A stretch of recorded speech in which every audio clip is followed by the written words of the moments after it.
I'll get the timer right eventually.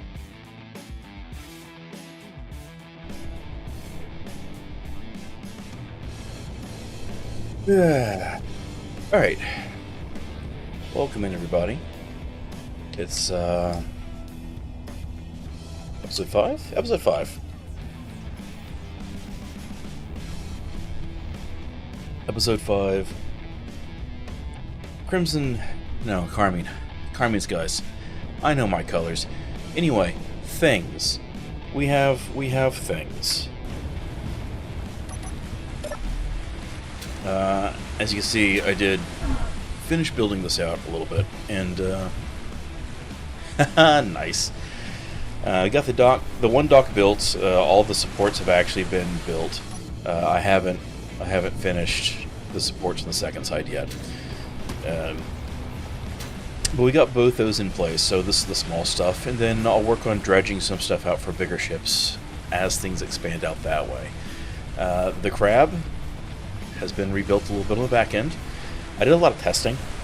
Turns out the collision box for the connector corner was clipping the ground and blowing up, so I just put an extra set of dampening wheels on it. I haven't had an issue since. Actually, that's not true. During one of the tests, I managed to flip this completely backwards, like a backflip underwater, and it blew up then.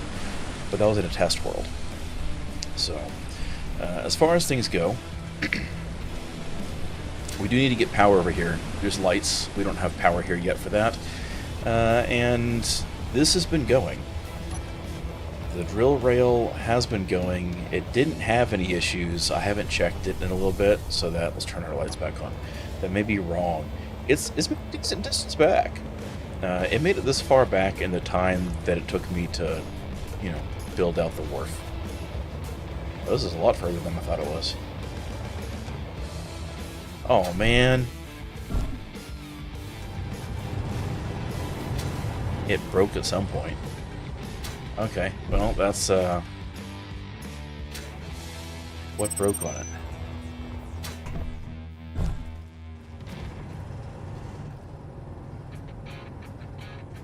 We're gonna turn this off for right now.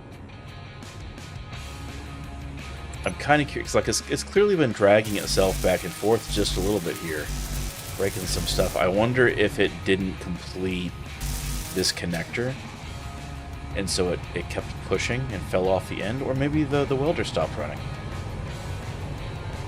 The welder's on, the drills are going. Let's just turn all the drills off.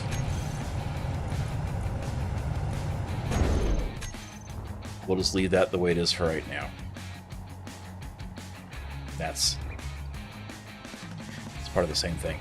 We'll come back and fix this later. Actually, hang on. Before we go, let's go back to where the drill is. How far did it make it to the other side?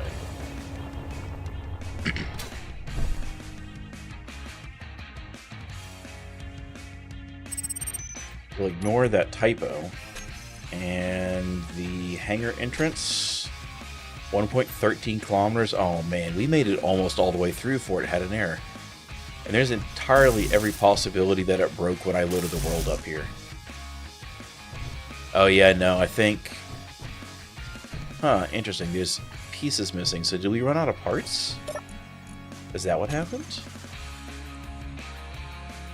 Did I miscalculate something? No.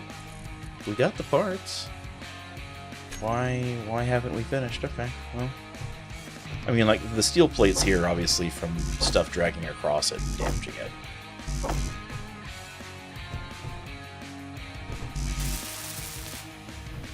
Oh, hang on. Something else is... Oh, because that's... No, something else is broken along the way. Is it this one? Is this where we had the failure start? That's where we had the failure start. So it ran out of parts, and then it couldn't weld things. Okay. So I just messed up something here with that. Which, again, that could still be, a loading error in the world. There's not really any way to know. I'm stuck. I was stuck. Because this stuff welded.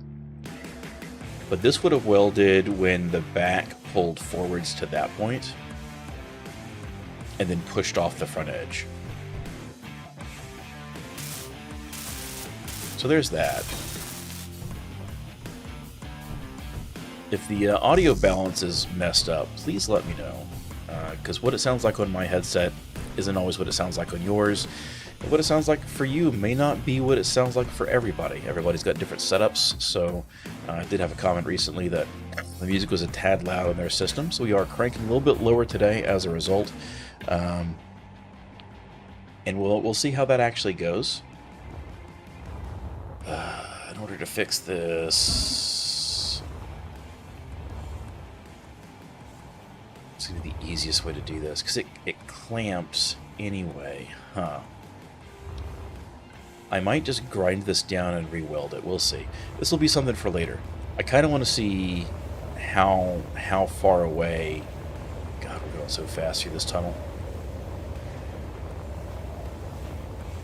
Oh, that felt cool, though. If we use that for, like, a launch ramp for an aircraft, that would be amazing.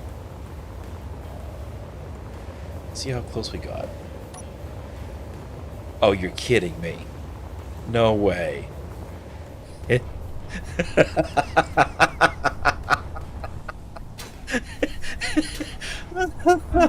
Less than a football field. We made it 1.1 something kilometers through the mountain.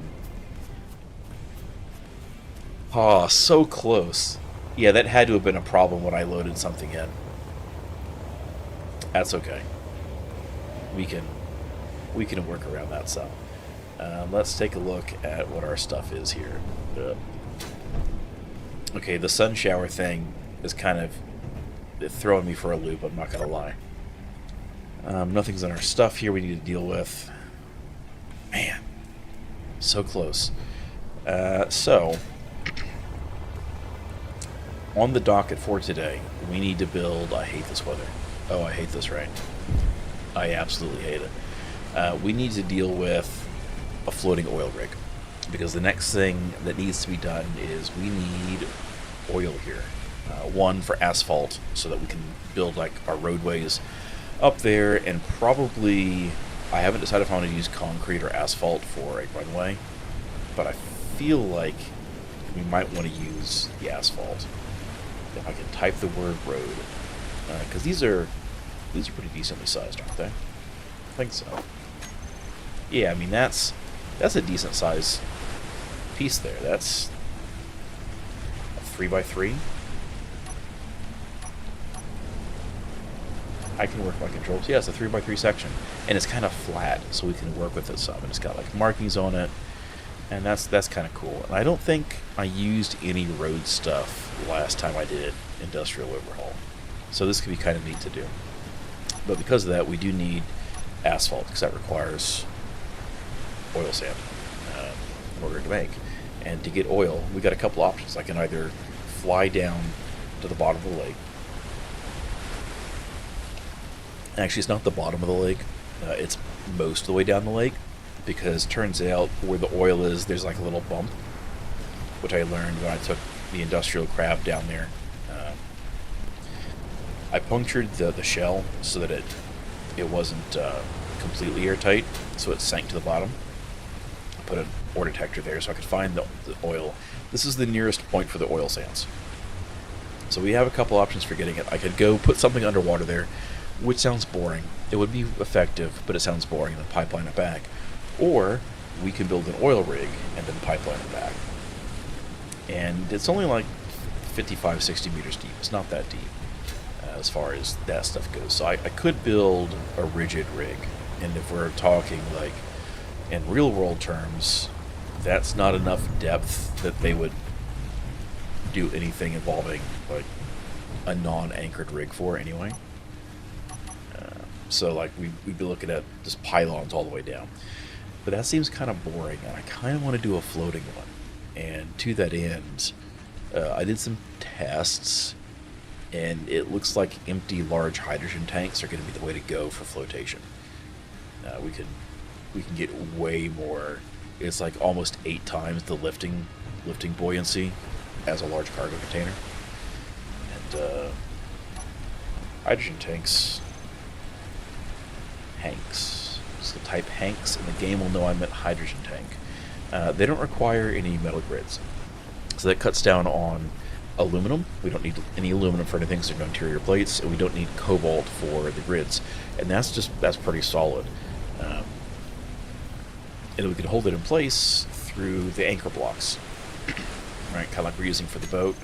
The Pepco marine anchor does come in a large grid. I hate this rain, especially because it's nightfall now. It comes in a large grid variant as well, and so that'll be the thing. I'm still considering giving the crab balloons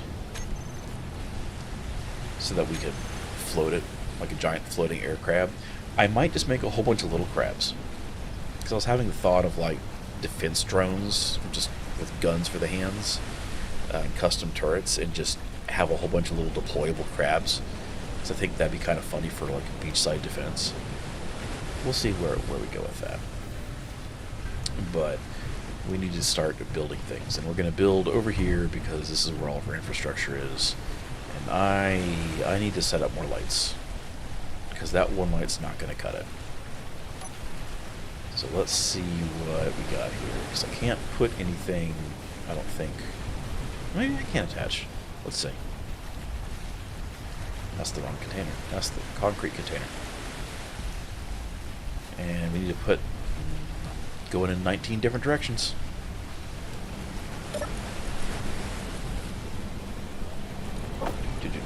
Smelter. Put all that scrap away. Let it run the steel.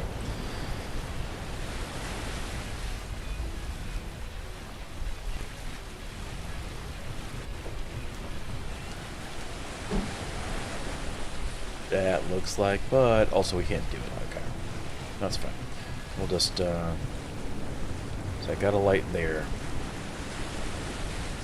We could just put another thing here. Let's get some scaffold blocks, build up, put an angled spotlight like over there. It'll work just fine.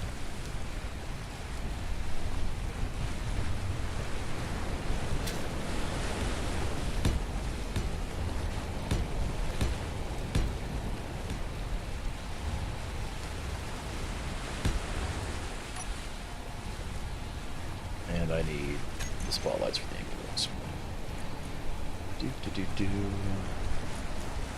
Oh wait, I have spotlights already in my hotbar. I'm just not paying attention. That's how this is. Alright, so angled spotlights works. We're not gonna weld up those.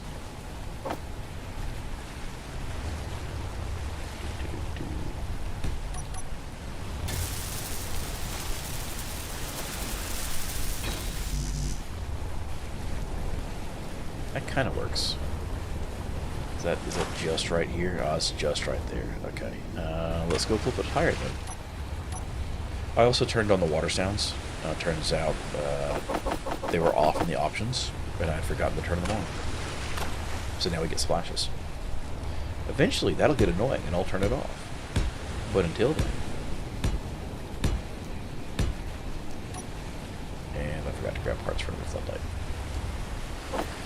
Classic goose.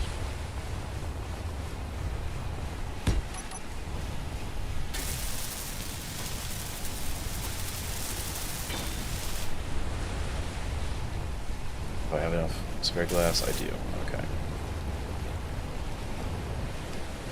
And we'll just grab some of this, and that's probably enough. Yeah, to start with.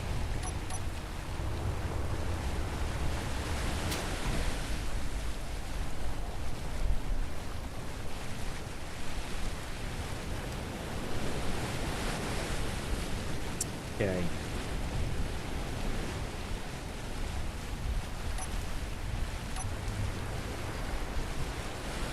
So we're just gonna do... Really? I didn't think you fell hard enough for that.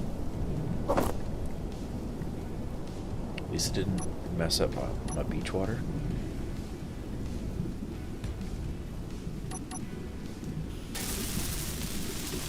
There we go. Just enough to give it flotation. So...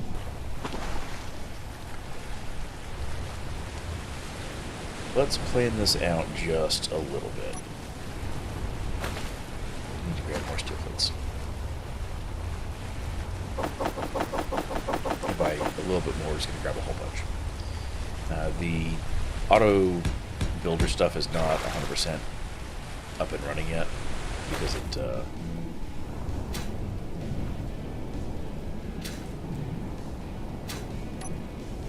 let's do this a little bit different. Let's think this through and be smart about it. No. There we go. Oh, come on.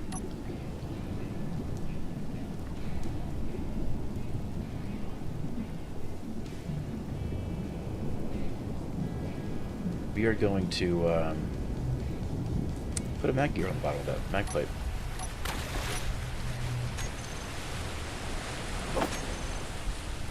And then I just don't have to deal with it.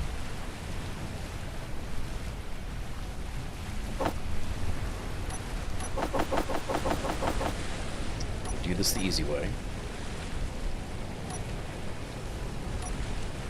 Put it... Actually, I don't even have to do that. Hang on. I'm doing this the hard way after all. Inventory full. Yeah. Just build off the side of the dock. Duh. Where do those plates go? I hear them splashing. We might be turning the audio off sooner rather than later. That's going to get upsetting. Can't see anything because of the storm. I can't see where my plates went.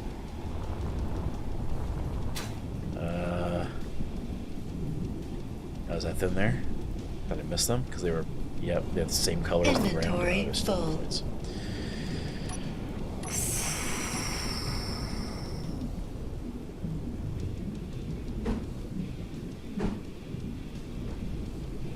We're going to go vertical with these. Grab all the plates. Let's go ahead and start welding this up. Because now it's set in place, and that's the better way to do it, rather than, you know, setting a mag plate and all that. None of that matters. We can just cut this free and go back. Giving the planet attack grab sounds like a secret. You know, we never said we were the good guys. We weren't hired to be the good guys. We were just hired to make sure the worst guys got messed up. We're going to go ahead and while I wait for it to make those tubes, we're going to recharge our power. That's the important part. Sorry, it's been a day and I've got a headache and my brain is going in like 19 directions right now. So if I'm slow on chat, that's 100% me. Just me being bad. Alright, so the goal is floating rig. And then we use anchors to hold it in place. And then to get the ore, rather than using the, like any of the other stuff, we're going to lower down an ore tap because they work on non-static grids. Unlike the resource nodes drills that have to be embedded, the ore tap doesn't have to be. Now we'll have to filter some stone as a result, but it'll go. So we can lower it down, turn it on, it'll do its deal, and pull up oil for us. And we won't have to, you know, anchor anything in place. If we were just using regular resource nodes, that wouldn't work. And the thing is, an empty large grid hydrogen tank has something like 1,000,000 newtons of buoyancy. And I know that doesn't technically make sense. It's a buoyant force, is how the game reports it, so we're going to go with it. Which is about 8 times that of a large cargo. And that's because the mod kind of shortcuts buoyancy with internal volume for storage containers compared to actual volume it takes up. And so because the tank is cylindrical, it gains a little bit cheating that way for total volume. And these tanks, and space engineers always, they're TARDISes, they always hold more internally than you should be able to fit compression-wise. So that's why that works. That said, if we do something like 5, 6. The big thing's gonna be how do we get it out there? Right, like worst case, we can grab a hold with the crab and shove it in place. The duck boat might have enough power to do it. We'll see. That's 6 blocks, so we're looking at what, 15-ish meters, 15 and some change.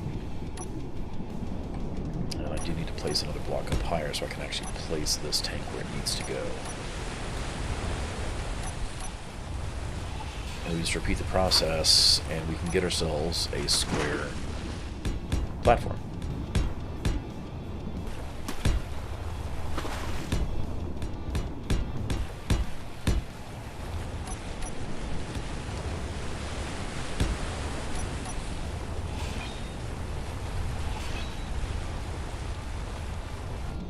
Granted, we have to be kind of careful when we cut this off that we don't just bottom this all the way out into the ground. But we'll see how that goes. We might build stands below it and then slide it out. I don't know. There's some options we can work with. But this is a pretty decent chunk of space. Like we can do a lot of things here with that. And I don't know that I want to do a lot of storage on the actual rig itself for sand. I'd rather have it like pumped up and then immediately out. I'd like to have a little bit of cargo space for it. I would like to be able to put guns on this thing though, because I think that would be really cool, or at least have the option to put guns. I don't know if we're doing guns just yet, but having the option to is kind of be neat. So as I'm laying this out, I do need to keep that in mind, just so there's some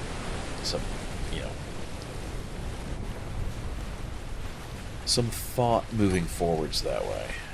I think we're going to use not vacuum balloons. Here we go. Pipe junctions. So we can do conveyor pipes.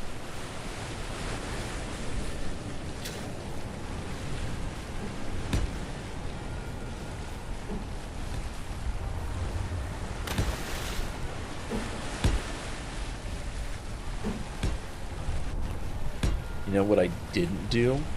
Make this an odd number of blocks, so that makes this a little bit more difficult. Because you can't do even symmetry. That's fine. We will make it asymmetrical. But we will make it consistently asymmetrical, because that's the important part. Do I want to do a junction? I think I want to do a junction. Rather than just a T. Because then that gives us the ability to attach things onto this. I think that's going to work better. And then we'll just...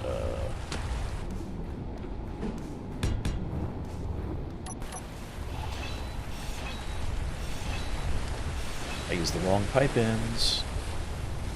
See, we're already benefiting from me using a junction because it attaches to the blocks below. That's the important part. I want the flanged pipe end.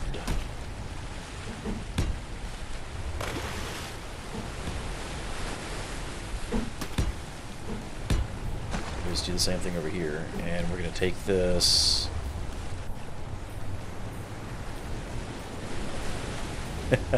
You know, if this was going to be a longer playthrough, I would 100% go with oil transporting crab drones, because scuttling crabs across the floor of the lake here would be hilarious, and it would work.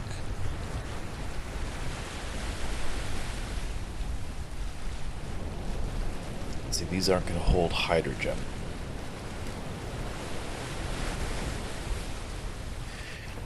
Actually, maybe we don't. Hang on, I'm having some thoughts now. What if instead that can't adhere there? Oh, because it's because I'm not a steel plate. Never mind. Because these aren't actually going to be used for anything. These tanks are just permanently empty, because that's what gives the whole thing the ability to float, right? So maybe we don't actually set that up to be tied into anything, just so we don't accidentally do something that's going to, you know, fill our flotation devices with anything and sink us. Right? That seems like the smart way to do that.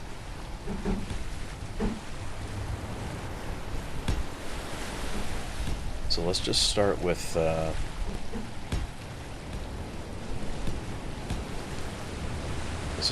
upper scaffolding. Need more steel plates. How do I need more steel plates? So I put them all in the one tank. It's fine. It's fine. It's fine. Where do I have that block? There we go.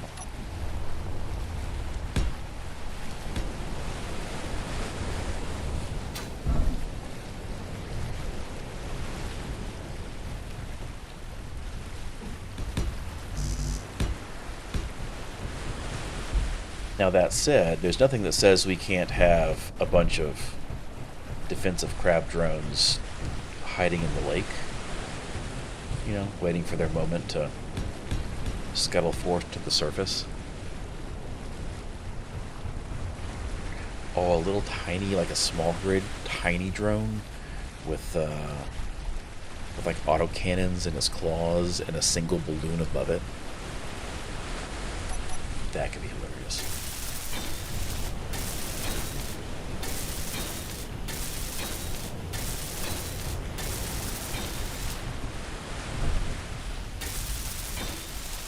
Alright, we'll just build up on top of this. And we'll use a lot of... Man, we're going to go through so many tubes. Catwalks and everything else. Barnacle mines, yeah. Just drop them off. Let them go. If I was certain we would see more, like, naval combat, I would say it might even be worth using AI blocks to set up some sort of like destructive limpet. You know, a drone that just comes up to the ship, locks itself with a mag plate, and then either deploys a grinder to cut a hole through the ship, or deploys an explosive. Because that would be amusing.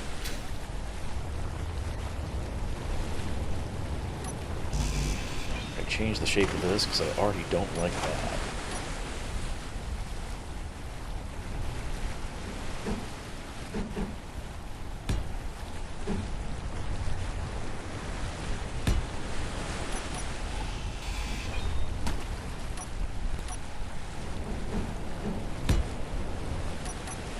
I think I like this better.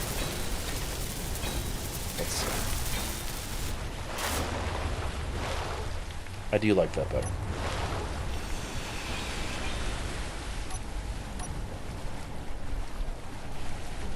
That's the wrong direction. Already messed it up. Look at that.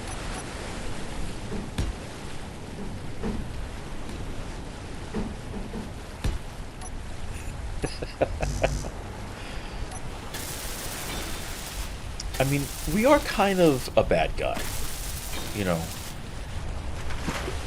And, you know, why not be the best you can be? If you're going to be something, be the best you can.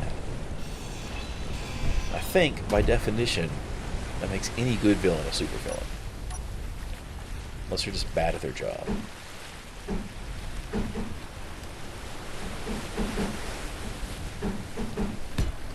I understand shapes. There we go. Something, just because you're a bad guy doesn't mean you're a bad guy. Just because you're a super villain doesn't mean you're a super villain. I'm so glad I went up just high enough I didn't blow up. I have all my buffs. I haven't died. I'm actually kind of proud of that. It would be a shame to lose them breaking my ankles off on a cargo container.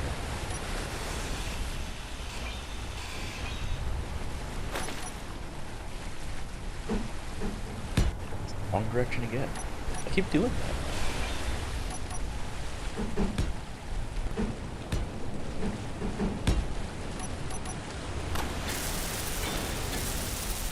I mean, it's obviously just a matter of time until I snap my ankles or, you know, break my neck crashing into something. But so far, I haven't done it. So the planet definitions have to be updated to support adding like forageables to them. And I know I can get some we have some seeds I think from unknown signals, but I don't want to necessarily do the food thing yet for this run. You know, we got one seed and we got a couple meal packs. And go from there. Superheroes, just a point of view. I'm gonna start quoting Megamind.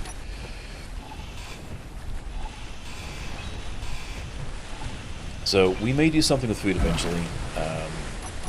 Ares at War 2, CptArthur is building food more deeply into the scenario.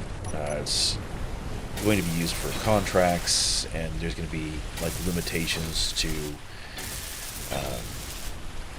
where you can find the various forageables and stuff like that to grow things. And growing food is going to be more is going to take a bigger role in the scenario for providing to the colonies and contract fulfillment and stuff like that. So if you don't want to play Ares of War 2 with the food enabled, at present it's not necessary, but you can still do all the food stuff without having it, you know, active for yourself. So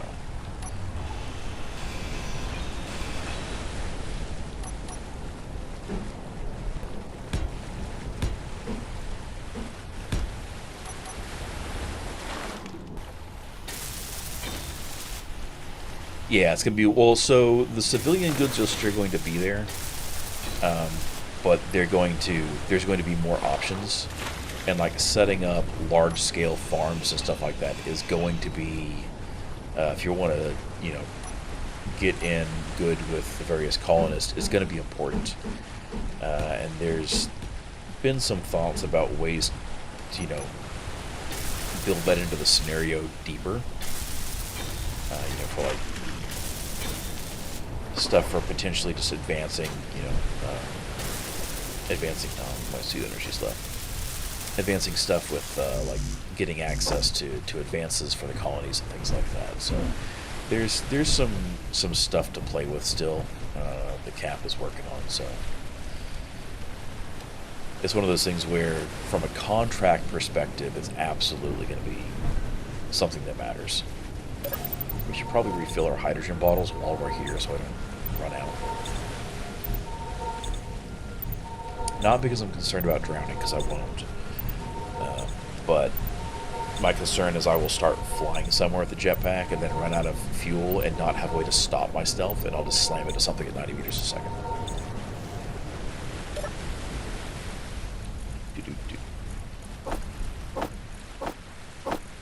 Why do I have electromagnets and copper wire on me?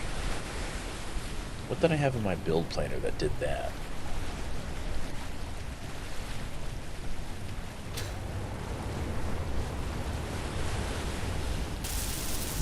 And then I think what's going to happen is we're going to put the anchor blocks on the bottom of these tanks.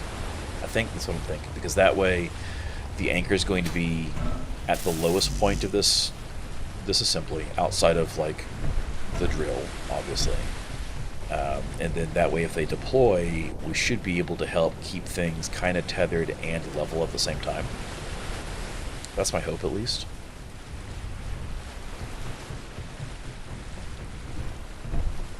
I can't jump up that, that's fine. So many tubes. How much iron do we have? Do I need to turn this drill back on? We got 54,000. That's probably okay.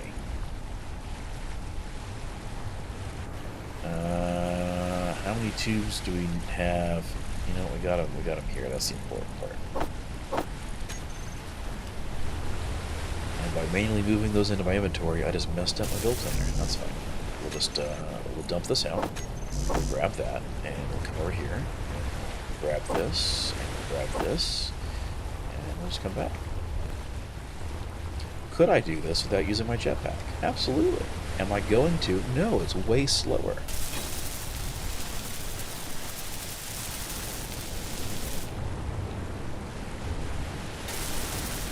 What am I going to do in 12 minutes? I don't know. Like we'll see how, 'cause it's going to come down to how quickly we burn through it with replacing parts. I'm trying not to build a giant backstock right before we get Hat Mountain up and running, simply because the more stuff we have in storage, the more stuff I've got to move. And as we saw last week, while the industrial crab can move with 400 tons of steel plate filling its inventory, ooh, that's iffy. And I would just rather not have to try and move, several million tons worth of industrial goods, one crab load at a time. If I can, manage. No, there we go. If I can manage it. I'm going to tell it to pre-produce the remaining materials we need for this. My constant turning and rolling is making me start to get dizzy.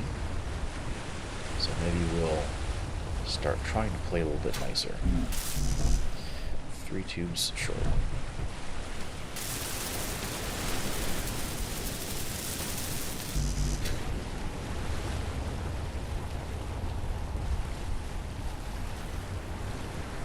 Also, in case you are doing something similar near water, because the AHE ships loiter around here because we're a dozen kilometers away from their headquarters. If they fall out of the sky and their guns break off, they're technically an unowned grid. Then it will count those unowned guns in your threat score. Something to keep in mind. One crab load. A crab load is different than a crab load, which is different than a metric butt time. We know exactly how much a crab load is, and it's a lot. It's 400 tons of steel. So I know that, oh, come on. Really? Make some more tubes. Go faster. Go faster, little extruder. You can do it. Oh, so slow. Anyway, the crab is going to stick around. I don't know if I want to do like a full crab everything, or if we just go for kind of like a crustacean vibe for any future vehicles we make. Kind of like various aircraft decorations and things like that, ship prows and stuff like that. It would give us some options, but I don't know how heavy I want to go into that. And we still have to do a balloon at some point. Okay, so with this, we can get more steel, and while we wait for the extruder to finish making those large steel tubes,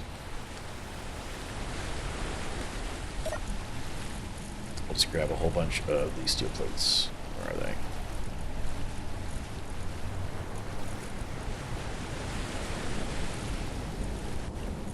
All mod compatibility is simpler for some reason. Yeah. Yeah, because it's based off of a barrel called a butt barrel, or a butt, yeah. It's a lot. It's like a mega keg. It was also used for dry measure for certain dry goods too, like flour, I think, if I recall correctly. That sounds about right.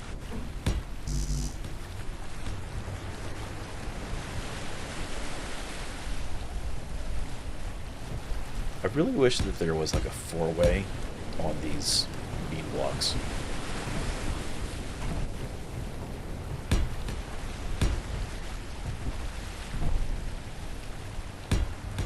$163.67 steel plates is a buttload. Oh man. Well, a crab load is way more than that. It is a lot of butts. Alright, we're just going to pick this direction as the dominant direction to work off of. And then we're going to put down walkways for some of this stuff. Now, on top, we do have things we need to put into here. I want to do, I think, like a 2-story deal. The problem is, and I may need to relocate some of these, we'll see how that goes. We don't want to go too much taller than we are wide. We can put a gyro on here if we need to help with some of that, for stabilization. And there's the possibility we can use the anchors to kind of hold it down below its buoyancy neutral point, so it kind of, you know, by virtue of trying to stay buoyant, stays upright on its own, but it's a lot of butts. So we have some options there. But if we build too high up, we are going to have issues with it being a little top-heavy. Simply because there are some shortcuts that are taken with the water mod for buoyancy that aren't 100% accurate to real life, but they're close enough that they don't cause the game to completely die trying to figure it out. And that's the important part. You have to make sacrifices in the name of realism towards playability for things. So we can work around it because we know about them. That's the important part. So worst case, we could put gyro and just put it on overrun and lock it in place. I think I want to try and use the anchors if I can for that. It's just moving it might be a problem if it's too top heavy. But if we don't load it up with anything, it shouldn't be an issue. We got pillar blocks, right? Yeah, we got columns. So we need to do some columns. Oh, we need interior plates for the columns, though. Okay. How much aluminum do we still have? We don't. Oh, are we seriously out of aluminum? Did I type that wrong? Well, that's not good.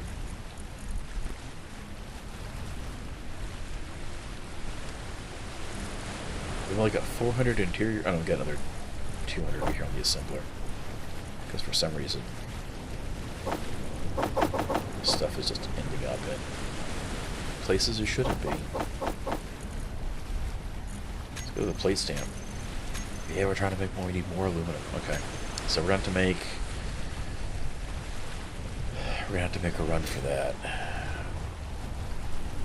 Yeah, it is going to touch the ground when we cut it loose, so I'm going to have to put like some plates down, and then we'll just slide it out. This is going to be pretty buoyant, though, so I'm not too terribly worried about it.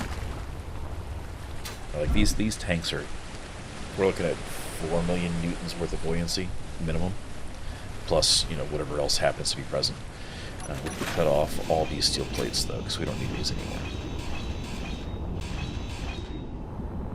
And when we cut this free, I believe this is going to start off static, and then it should convert after that point. So we'll see how that is. Worst case scenario, if we take a chunk out of the ground, the tides will fill it back in. Tides are what I call voxel hand reset in between streams. So we have this part here when we build up. Yeah, let's get some interior plates. I want to use beam blocks. These columns,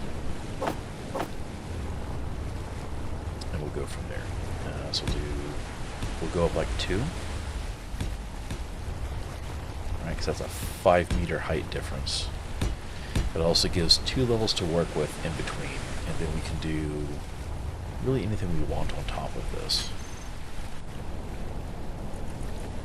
Do I want to use steel catwalks or the graded catwalks? Graded catwalks are going to be cool, but also the steel catwalks could also be cool. So maybe we'll do like steels on the outside.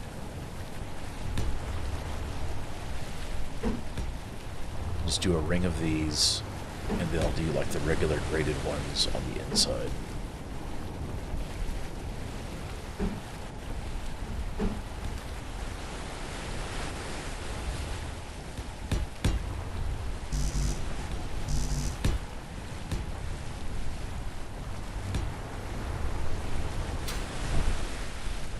Yeah, I think I like that.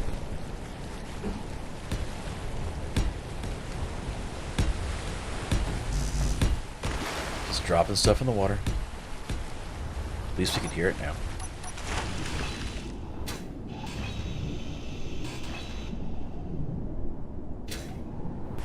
I also kind of want to do a little bit of decorative work at the very bottom too, because one, it'll be useful to cover up the anchor blocks a little bit, disguise them, but also it'll provide a nice little like buffer.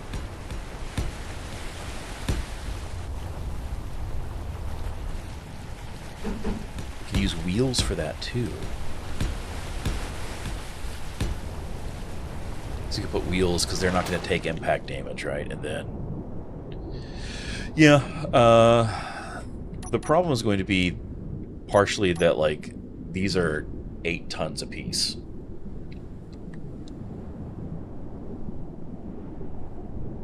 So we can build off and help add like downward stabilization, but I think the bigger value is going to be. Did I take them off my hotbar? No, I didn't. Okay. We've got the marine anchors. So I think we have some options there as far as that goes, because that's another 2.5, and that's heavier than the concrete. So I think if we do something like this, and as long as they're facing the same direction relative to each other, so we'll turn these facing out as well. And then we could put like bumpers on the outside and some decorative stuff.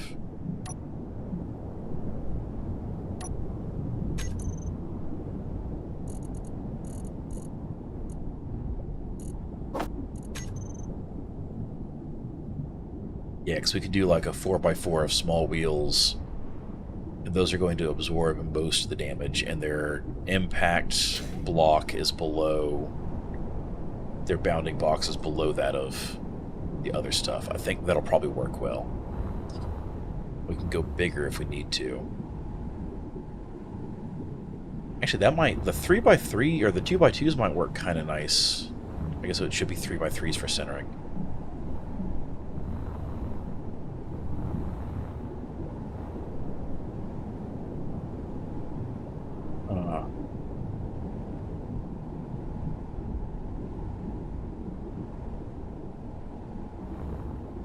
5x5s would be good if we weren't. So if we didn't put the anchor down on the bottom, we could do the 5x5s as a big... Oh, that would kind of work too. That's 100 rubber piece, though. So that's 400 rubber. Let's go refill our power while we're thinking and talking. I could also do a 3x3 wheel, which would be the same width as the pillar itself. Or the tank itself. So it wouldn't provide like lateral support, but it would prevent bottoming out, which could work.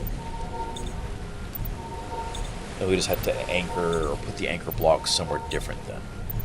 But at that point, could also put the anchor blocks at like the midpoint of the beams, maybe. No, because there is no center point because we're even symmetry. So we'd still have to attach them to the tanks. But could we put the anchor on the bottom? Oh, we could, hang on, we could put the anchor on the bottom of the wheel.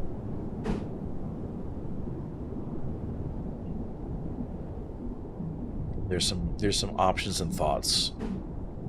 We could also just stick them up here, right? And then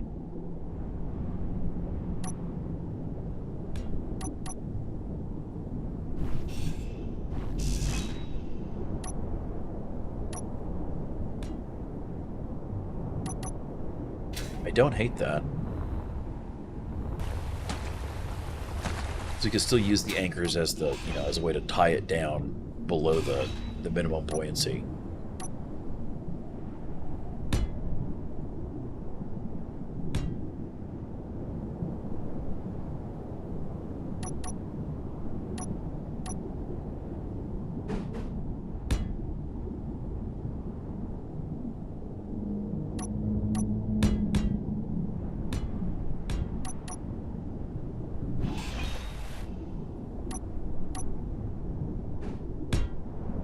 Did I align these? I can talk.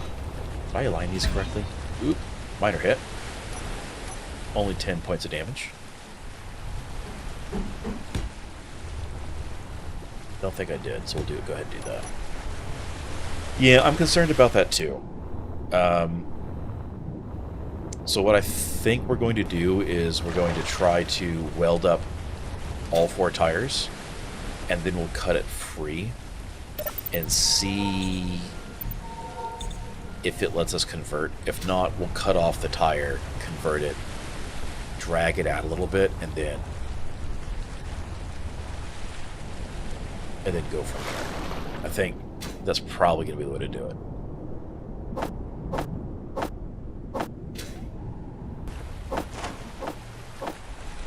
We might need to make a run for some more rubber.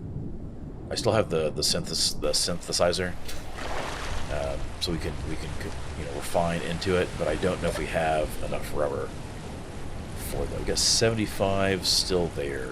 We have 45 polymer left, so we should be able to use the... Oh, I got rid of the synthetics, that's right. That's fine. We'll figure it out.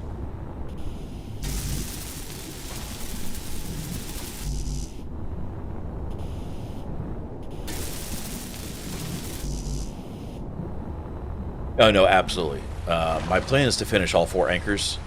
That way, if we need to, if I need to do something goofy, set an anchor and then push it, we'll have some options to do so. Because this thing is going to have enough mass, I can't grabby hands it. And I don't want to try to have to wrangle it with the boat.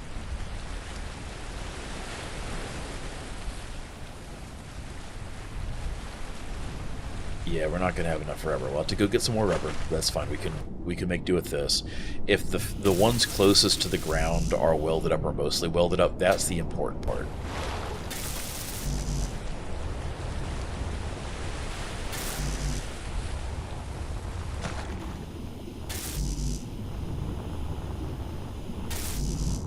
Because then that means when they impact, they're less likely to, shred the entire thing.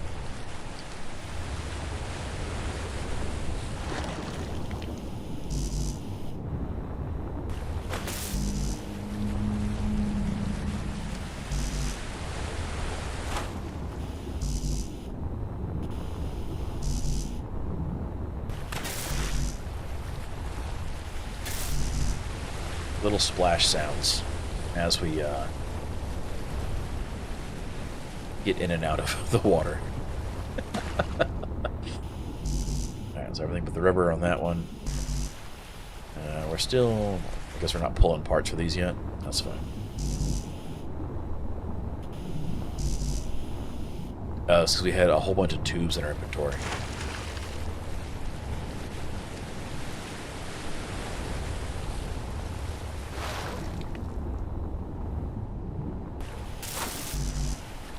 Bunch of steel plates. Need more steel plates. The only thing we're missing now is steel plates. Science, computers, motors. That's fine. Fabricator and the assembler are going to work on those. Let's take a look at our plate press. Are we making? Yeah, we're making steel. Okay. We're making the steel.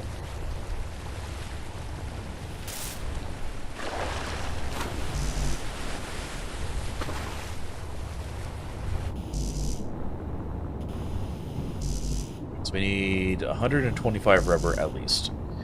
We should probably have enough just in case something goes sideways for, a replacement.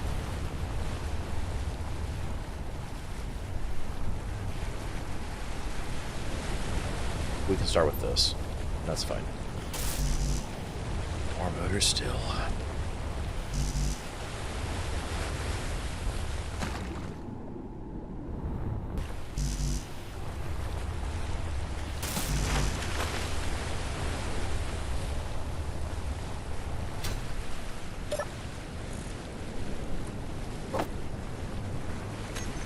Let's pull some stuff off. If it's just the rubber, we'll pull it off and we'll do that stuff from there. And then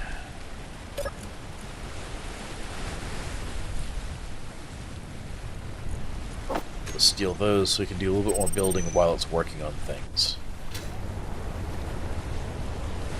But I like this. The problem is going to be we do need to get something down to the center. So I think I want to change up this. If we do... There's not a half block. Okay, that's fine. There's not a half block for that. We could do... We could do this. Then take out the center sections.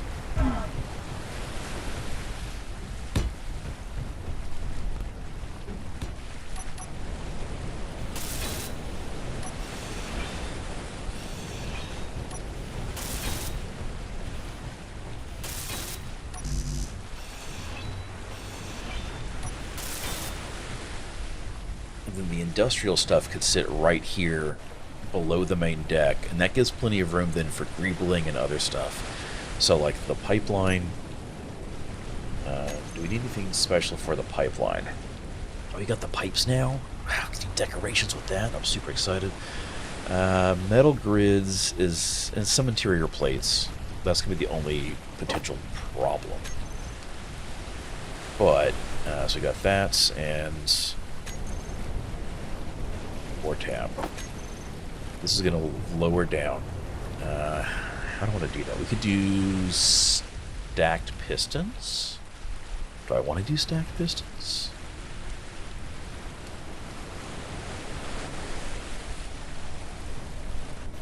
We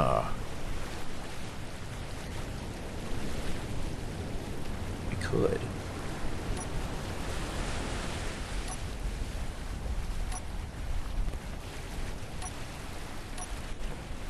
Changed up my default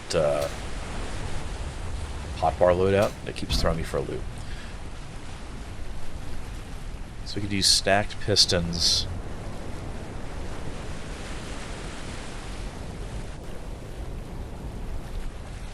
We don't have to go that far. We've got like a 20 or 30 meter reach on the ore tap. So we don't have to go super far, but we could do... Did someone say stacked pistons? Clang. I have pretty good luck with not blowing things up.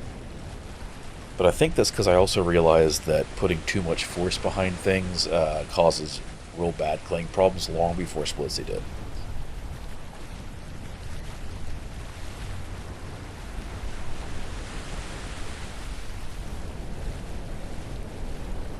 Man, there's not going to be a good, clean way to do this, though, without having it unfold in the process. So we can have it unfold. Have it push the first one down, then oh, that, hang on, that actually would work. Because then we're looking at... Yeah, okay. Okay, so I'm having thoughts.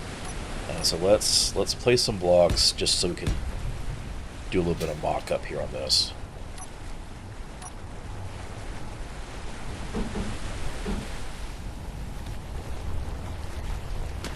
And then we would just do like a hinge and another hinge and then a piston that goes up, and then we flip back over to go down, and we flip back under to go up, and then the very last bit would be the ore tap.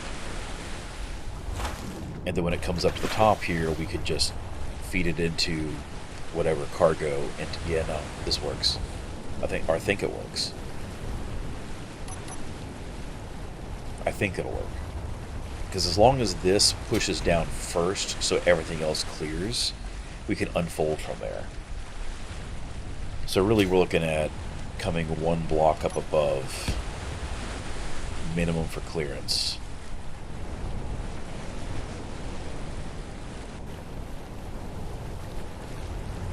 Well, no, because the ore tap drill could just stick off the end.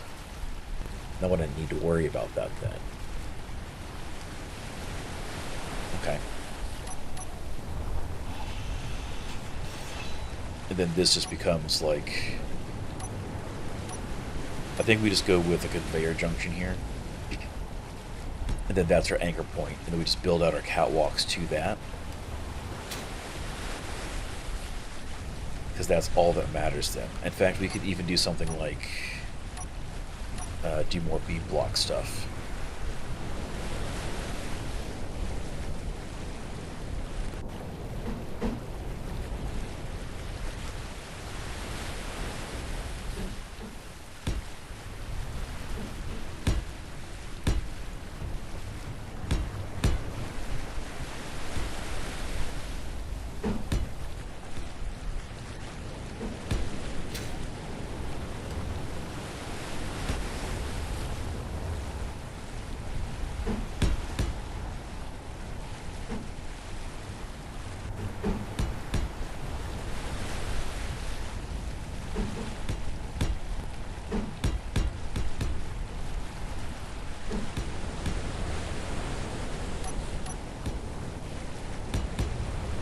Yeah, because then this gives us stuff to work with.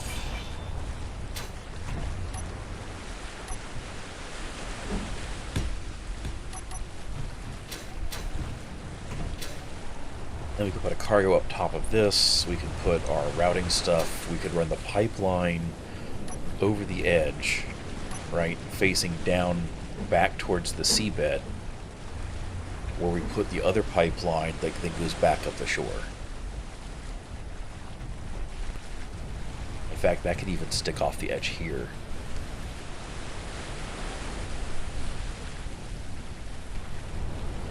That may need to be on a hinge, just so we can aim it a little bit. Because let's see, what's the command for the pipelines mod to show where our pipeline goes?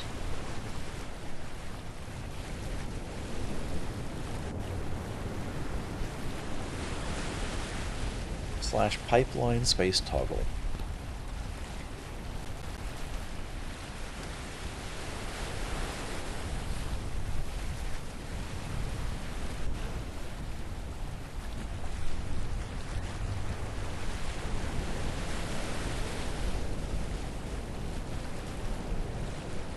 Maybe it won't show. Maybe it won't show unless I don't have one placed.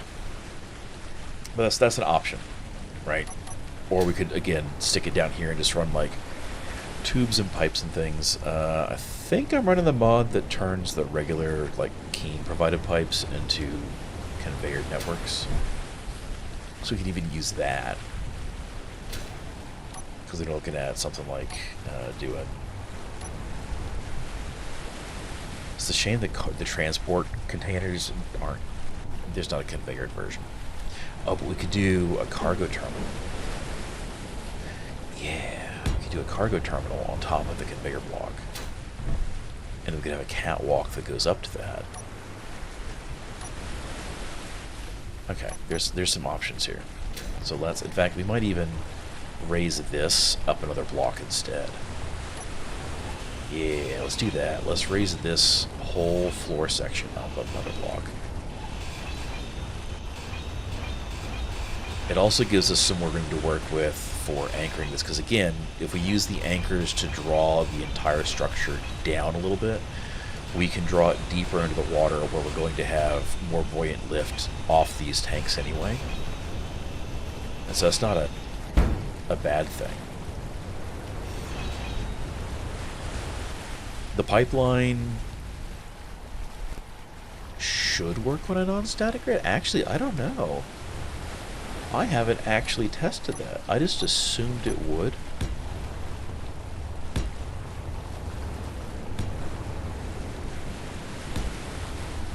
I just assumed it would. That's... That's something that's going to be worth testing. We can do that relatively easily.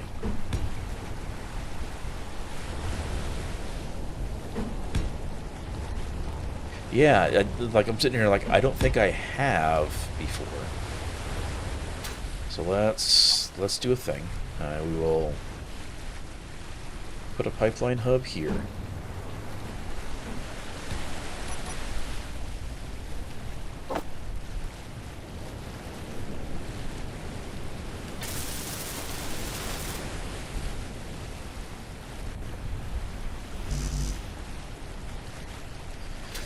go put these parts in.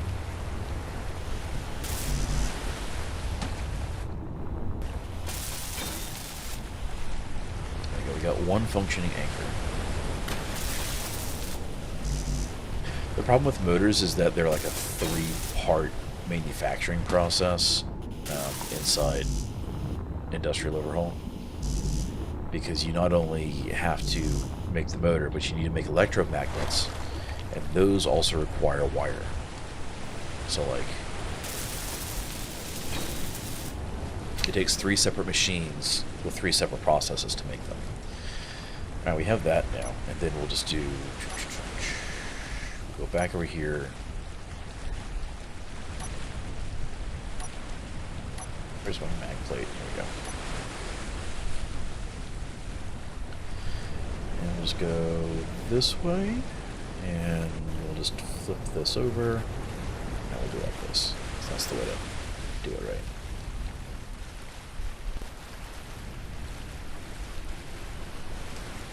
High enough that it will lock.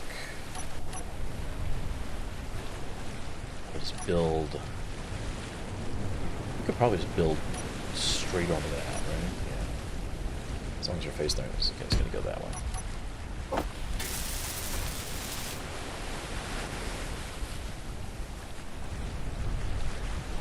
And we'll do 2 tests. We'll do it with it locked with a magnet, with a mag plate, and we'll try it without one as a static, or as a non-static. Because right now we're a non-static grid. Okay, we're locked. It is not. Could make it static, does it? It does. If we convert it back to it, oh, we can't because it's in the voxel there.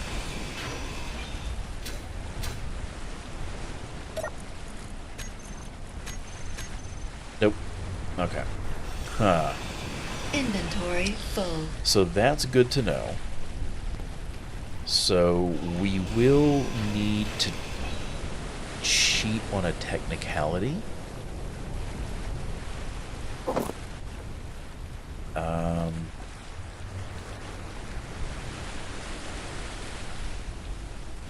We'll need to cheat on a technicality.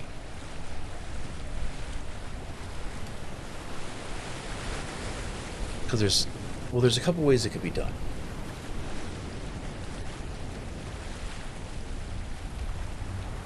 We could also just say, screw it, and set up a drone to ferry back and forth. Like, do it manually at first, and then set up a drone to ferry back and forth, using connectors to dump and stuff like that. Like, there's ways we can work around it still.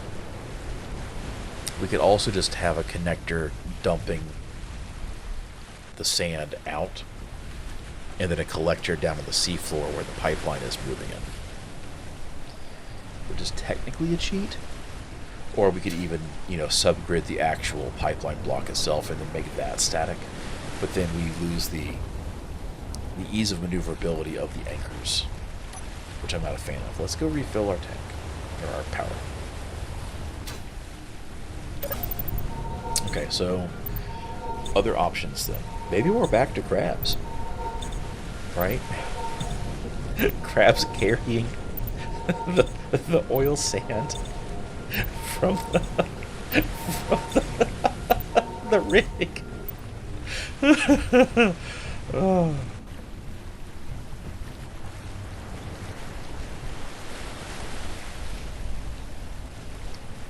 There's options. The important part is that we get the rig started, and then we go from there. Right? Like, running a tanker would not be a difficult thing. We could set up a tanker and either make short run trips with it, and then later automate some of that as possible. I've got nothing in my boat planner, so that means I can use the parts somewhere I shouldn't have.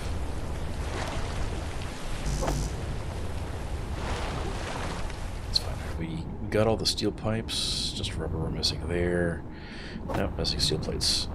That's fine, we'll do that. And then we gotta go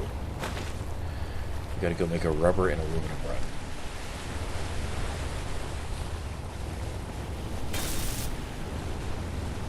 Well, on the bright side, this was learned before I went to the effort to greeble all around the pipeline block.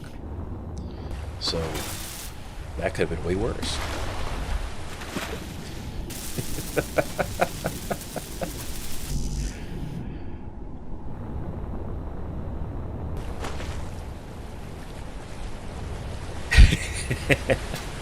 I feel like that's a little bit different in the case of Vegas. Alright, let's see. So we do want to keep this the way it is. We'll grab the conveyor junction. We'll grab the cargo terminal. We'll get rid of the rubber on the tires. No, we were almost out of hydrogen.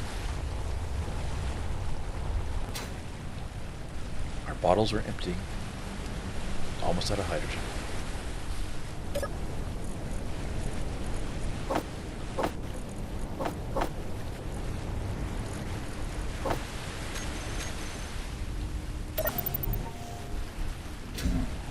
At least the sun's coming up, so we can see what's going on again.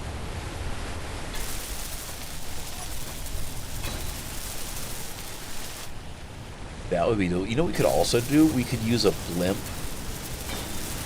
Hang on a second. What if instead of a tanker, we used a blimp? Like we used a Zeppelin to transport the oil sand. It's absolutely ridiculous and over the top, but it would be a good use and easier to automate.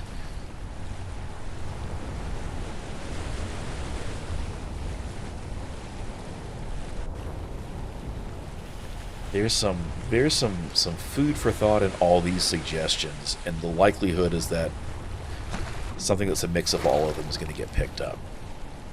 What if the blimp was called the pufferfish too?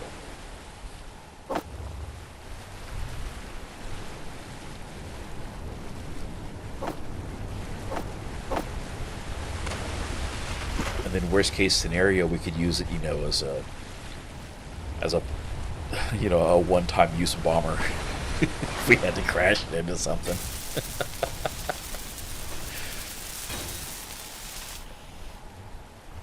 Alright, that's done.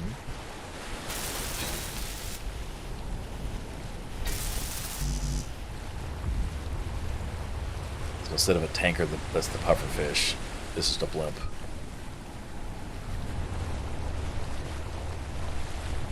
You could give it a fishy face, which would work better on a blimp. It'd be easier to do on a blimp rather than on a boat, because I don't trust myself to be able to fish face a boat. That's a weird sentence.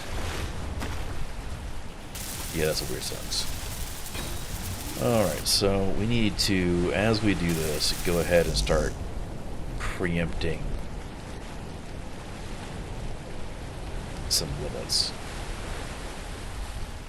Just going to go ahead and lock the upper limit to 0 so we can't backswing. And then we'll go ahead and throw in another hinge here. Didn't have the steel plates on me to do. That's fine. Can't see where I'm going because there's a block in the face. I'm going to align them the same way.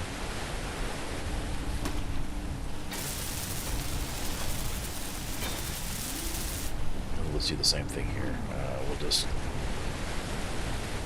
drop this down and just set the upper limit to 0.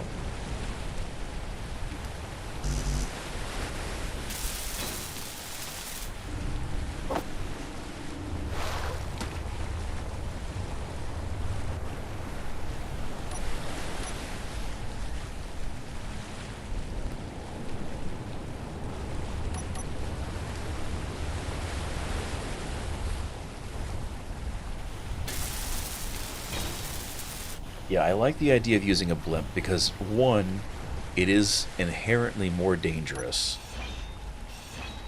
than an underwater pipeline. It intentionally exposes our infrastructure to potential attack. And it's more interesting. This is kind of like the whole, you know, I could use the drill rail and, you know, go 15 kilometers underground for it. What do you want? You want more treats? You already had treats tonight. Okay. Pat has decided he wants to beg for more attention, and he knows I'll give it to him. You know, so rather than having like a 15-kilometer underground pipeline that was basically invincible at which point one is teleport the resources, it does give some more options for some of that stuff. So I do like that. Yeah, then that's the right height there, so we could do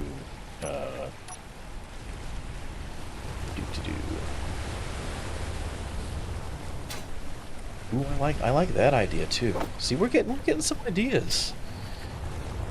What if we went with a different, mildly animal-inspired theme, depending on its primary focus? Right, like some sort of goofy yet endearing animal for the air that's relatively related to that. I think there's some potential options that way.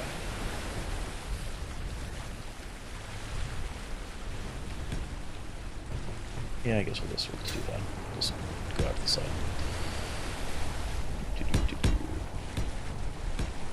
Good.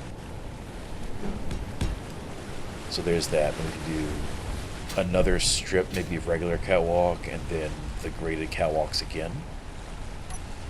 Because then that would give a little bit of... Oh man, these steel catwalks take so much aluminum. The graded catwalks don't, though.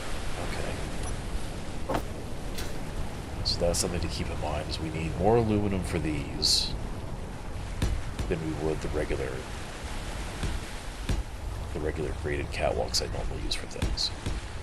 But I like the way this looks because it just looks more nice for the outer edge. It also means if a dirigible into like an automated blimp isn't used to bring the fuel oil, well, the tar sands, the fuel sands, it gives an excuse to build up as well. I kind of like that thought.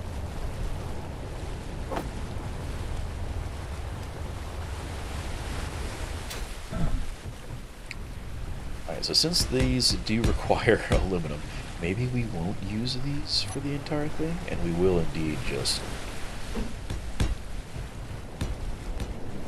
make it a massive dropping things. We'll just use these catwalks for most stuff. Because you don't have to catwalk the entire floor. We can catwalk part of it. And then leave, put railings up and do gaps for some other pieces.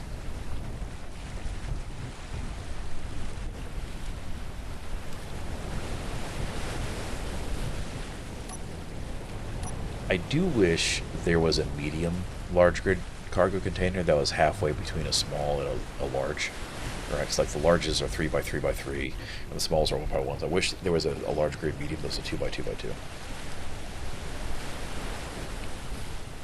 Oh man, oh, that's horrible. But I think that might get used now.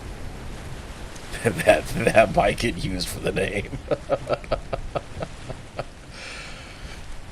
The other alternative would be just stack 6 small cargos. And I don't know how I feel about that.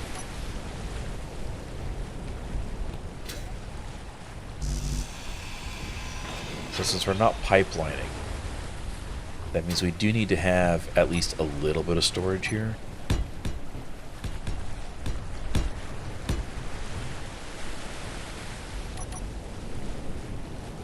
That gives us some space. So that's 7.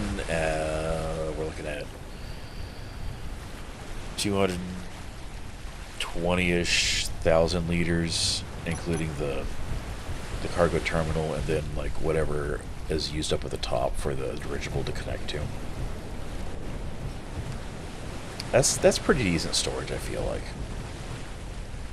Like, it's enough that it won't cause problems and slow things down. But it also means that if we lose it, we do notice the impact. Like, if the GC decide to come in and just blow this thing up, we'll feel it. No. I mean, technically, the bottom set is...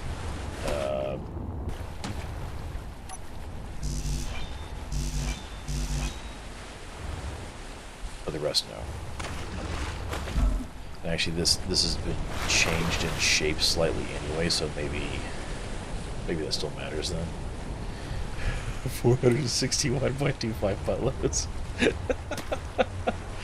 Or 1/2 a crab load. Actually, hang on. How much interior space, liter-wise, do we actually have in the crab?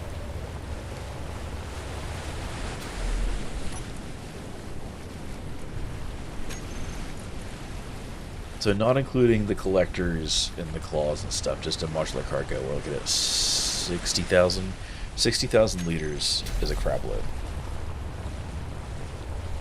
Which is also 400,000 tons of steel. Or 4,400 tons? Wait. No.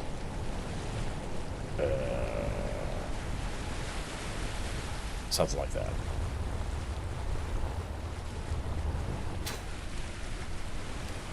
Let's recharge. No, a shitload is way less. It's more than a buttload, but it's less than a crab load.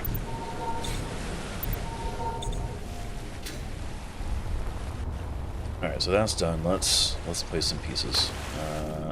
We got this. We'll do another piston here. The problem is making sure I'm actually attached to the...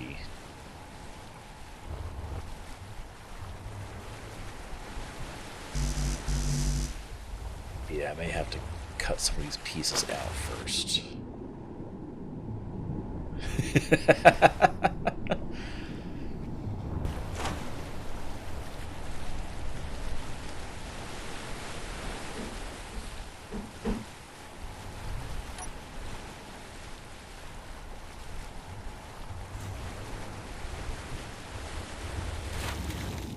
Here's where we do something dangerous, where I just let the piston extend because I'm confident it's not going to impact the ground.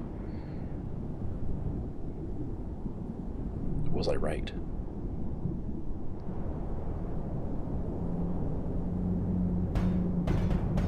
Yeah. Okay, that's fine. I was almost right.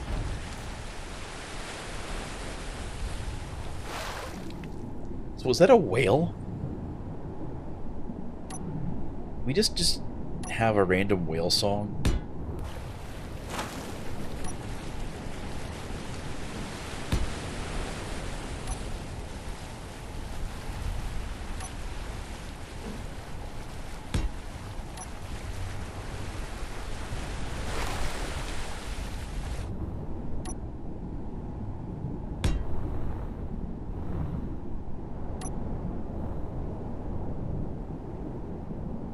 So there's that, and then we can do this, and then we'll weld this one up so we can lock it in place.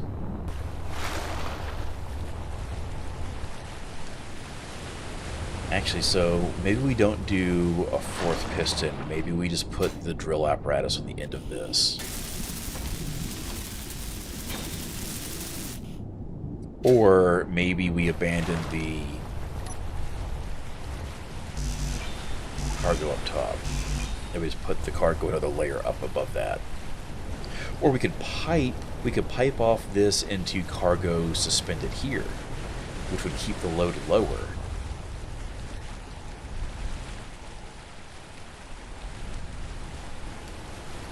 I don't know. We'll stay focused here. And then go from that point.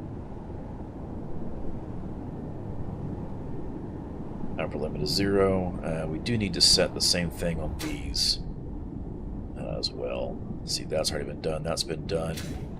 We need to do it on these over here. Upper limits 0. Let's go ahead and just set the velocity to -1. So when we build it, it does lock into place the way it's supposed to and hold tight.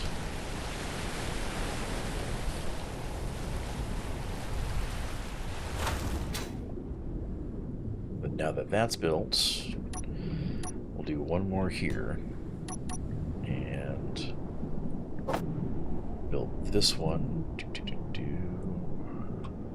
0.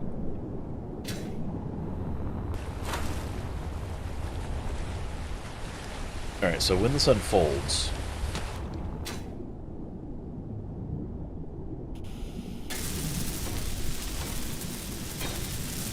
how deep does this get us? So if we assume that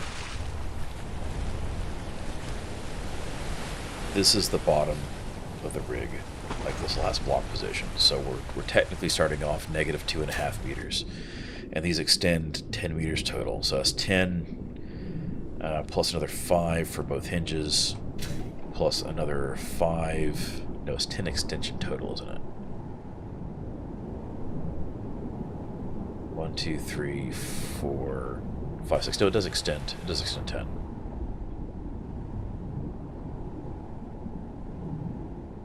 Right? Hang on. 1, 2, 3, 4.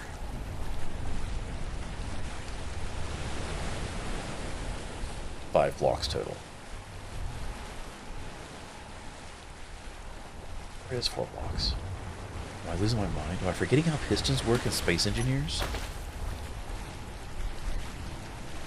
Yeah, because that's the bottom where it retracts up in.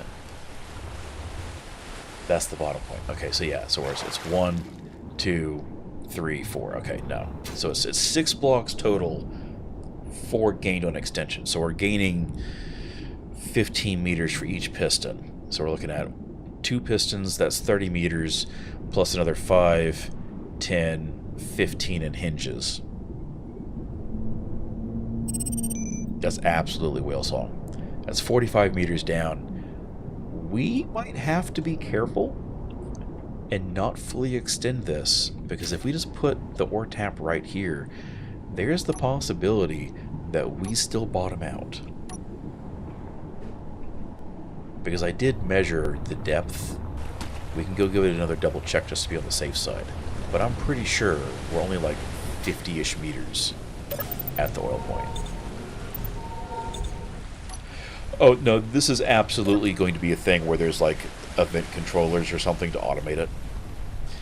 Yes, well, kind of. It's a mining drill, but it's technically a laser because we can't accurately simulate what a rig drill would work like, because SE doesn't handle deflection over those distances, so.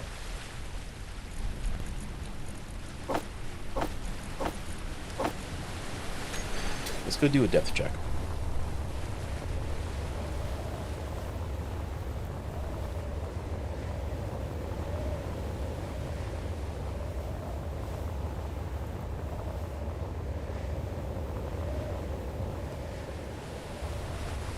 You know, no, we need to have a Zeppelin anyway, because we need to bring power over here. Yeah, we're 53 meters down. Like, we can go... Do I have a drill on me? Yeah. We can go deeper, and there's still oil sand around, but not by much. Like, this is a little bit higher than other parts down here. In fact, it goes up a little bit. Like, there's some deeper parts between the oil and Hat Mountain. You know, that's a good idea. That's a good idea. Just have a sensor on the end of it so it stops. That'd be real easy to automate too. Yeah, like we're 75 meters. I think I saw like 89 at one point when I was down here with the crab. But like, there's no oil sand there, so we can't drill that deep. So I think we're gonna have like, we're cutting it real close if we do just blind extensions. So we need to make this safe.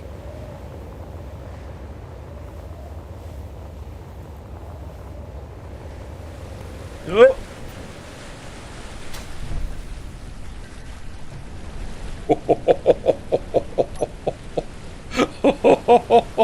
Oh, the 50 bonus health saved us there, down to 11.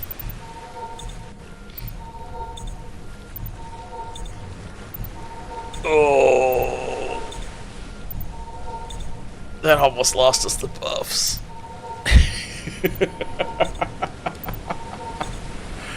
Oh man, that was close.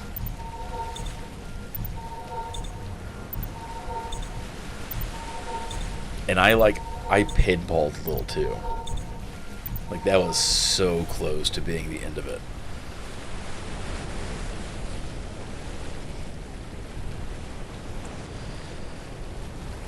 Okay, so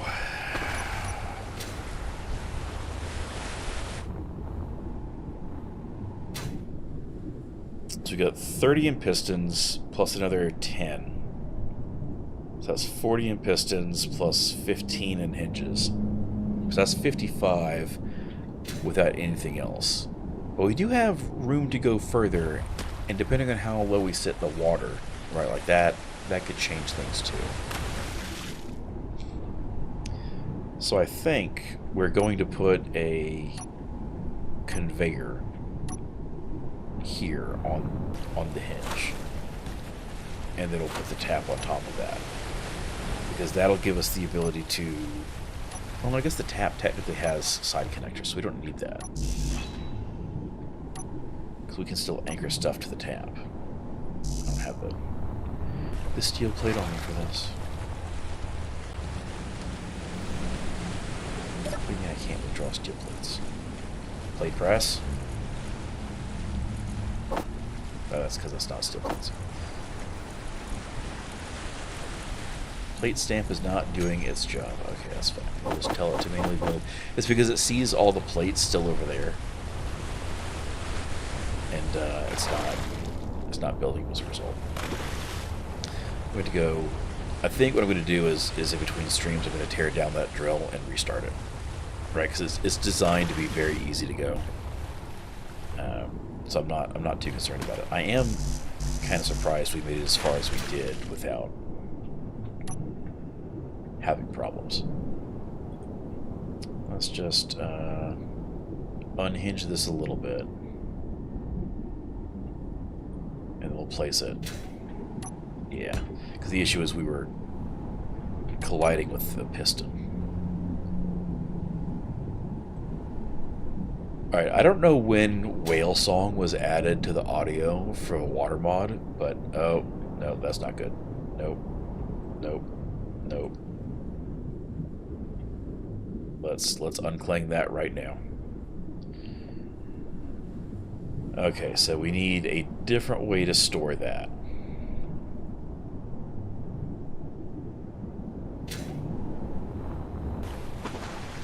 Can we undersling it? So if we set minimum distance retracted to 2.5 meters.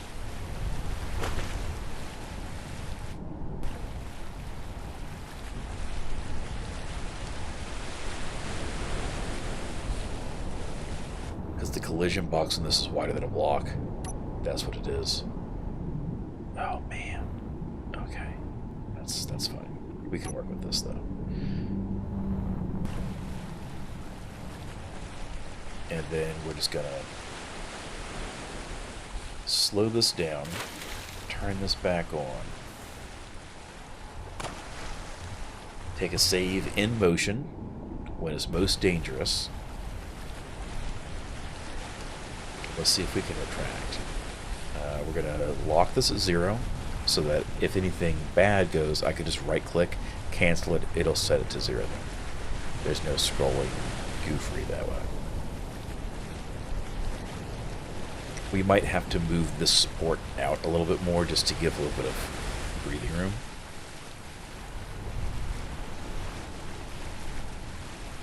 which I'm not against. It does give us some options then. We might do that anyway. Just so that we don't have to risk like weird phantom forces or anything.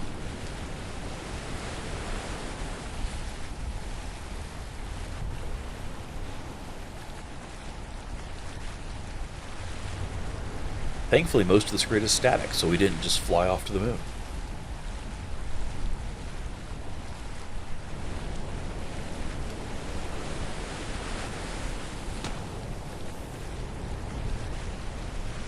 Alright, that worked. In fact, we could reduce the distance further. So let's do that so we can tuck up a little bit higher in here.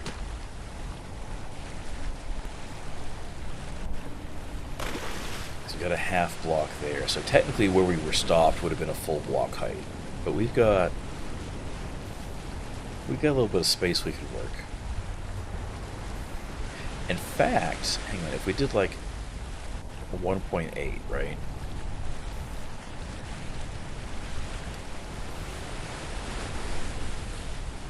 We could probably put a magnetic plate there and lock it to the underside of the body.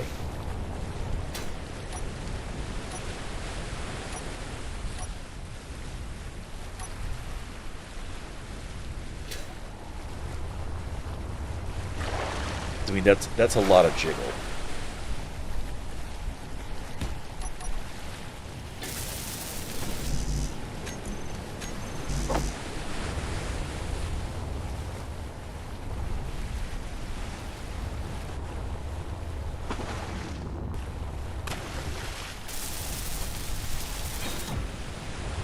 Yeah.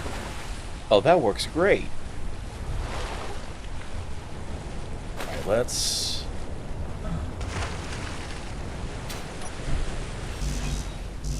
cut these pieces off. And move them out just a little bit. Oops, fell off. I got stuck. Okay, so if we come over here and we do the half block slopes, can I lock to that? I don't think I can.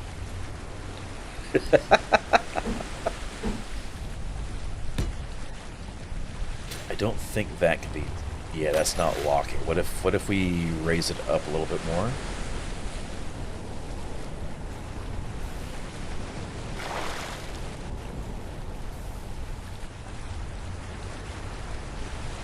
No, it still doesn't. Okay. So for this one, we're still going to be... Well, that's fine, because there's no blocks here. Okay, so hang on. We don't have to cut that out. We can leave this the full half beam block. Because there's nothing here to catch on, and this doesn't go all the way up. So that's not a concern. And then we can still bring it out half a block this way and still build up to...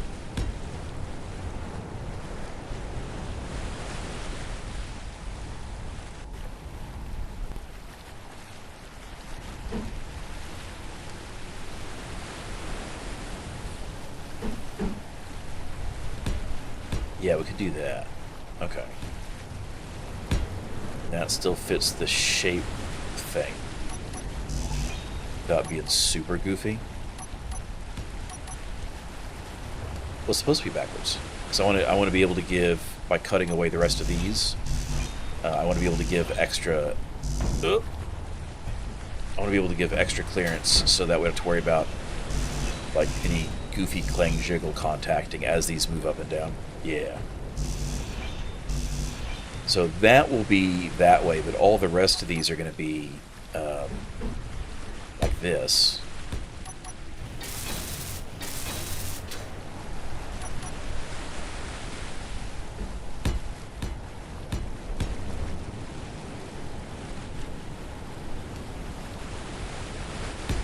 Like that. So when let's get a better angle on this, it's not garbage. So technically, because we've got hinges at the top, that corner doesn't matter, but we can still do some sort of like thing and have it still be supported. And ultimately, this this this one block right here is the key to everything not coming down on us, because this is right now the only thing holding this entire piston column in place. And then we go to deploy. We turn off auto lock and switch parking. We'll have that unlock. This piston will push down first, and then this will unfold, and the whole thing will then noodle out.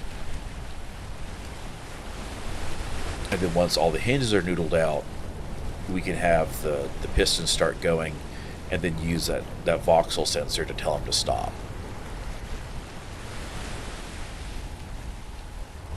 And the voxel sensor could also trigger them. It can turn off the pistons and also set them to reverse, so they won't have to worry about when they get turned back on, rather than continuing to plunge into the ground, they'll retract back up automatically. And that'll be, we could do some basic automation to handle that. That'll work out pretty well. And now we've got extra safety space here, and we'll have a little bit of like design interest coming in here. I really wish there was a beam block that would fit this. Like, I don't mean like this, but I mean like that with the angle. Kind of like how we have the this one. Wish we had a B block for that, because that'd be cool. But alas, we don't.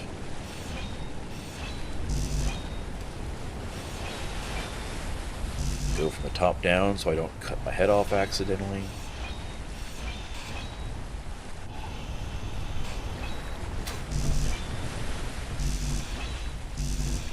Hold down right click to limit what we grind so I don't accidentally cut everything apart.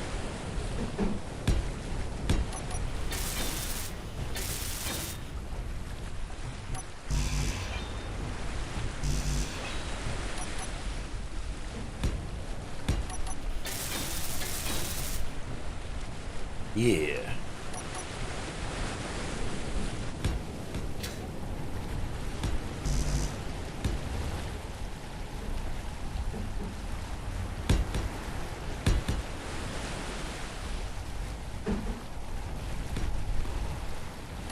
Ooh, or maybe I flip those. No, because there's still not a good way to... We could do that. The problem is that doesn't support that then. But it does support the walkways, and the walkways support that. So we could do this. Yeah, that's not red. Okay, so we're still supported via the walkways that way, so that still works design-wise and looks a little bit nicer. Okay, I like that. That's got some possibility to it.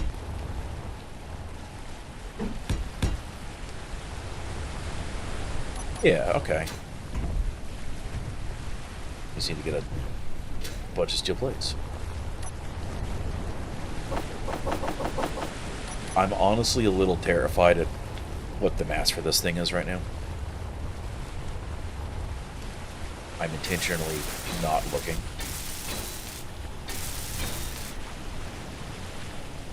But it should probably at some point...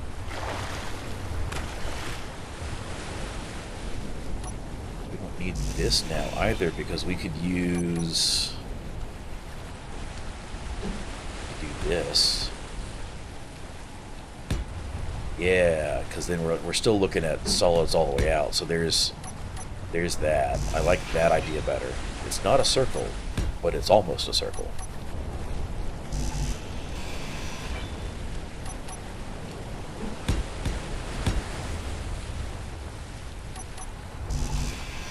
And if it clashes too terribly much at the top, we could just take out the top piece, which we might do anyway, because we don't need it.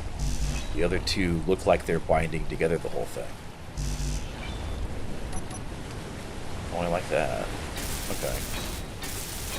This has function to it. need to put a battery on this thing of some sort, which means we either need to use a disposable or I need to go buy some sulfur from town. So we can, have a low-grade disposable. Don't have enough lithium to put a fancy lithium on here. Any more still plates. And then need to drop anchor and see how well this does or does not float.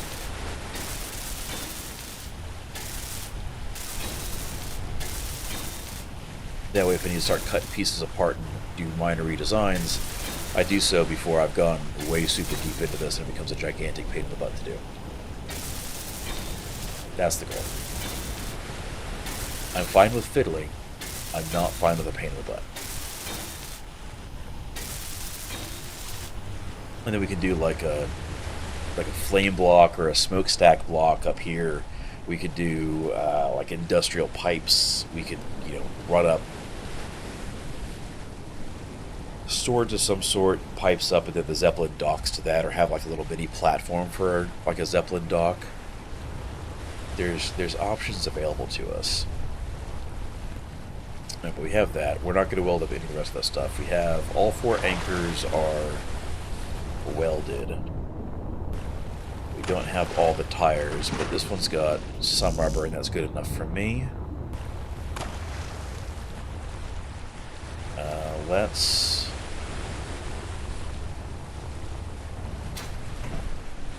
take a save, just in case. I don't think the anchor blocks care if you're static or not. And we're gonna give a little bit of extra cable for all of these.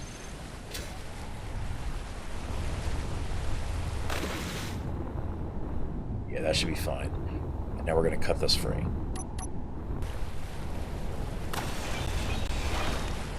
I think I got it before it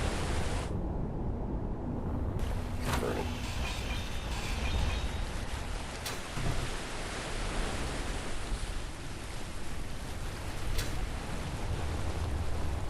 May not have converted because of the anchor blocks.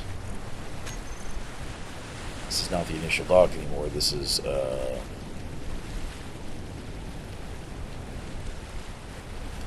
XFLB's oil rig. I should build some fireworks to mask the actual explosion. Oh man.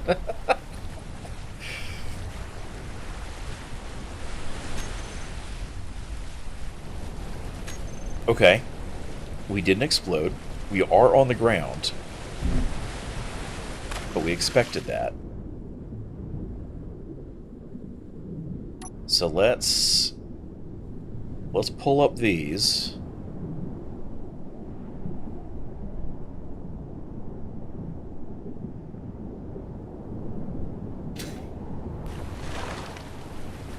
Okay. So I haven't decided yet.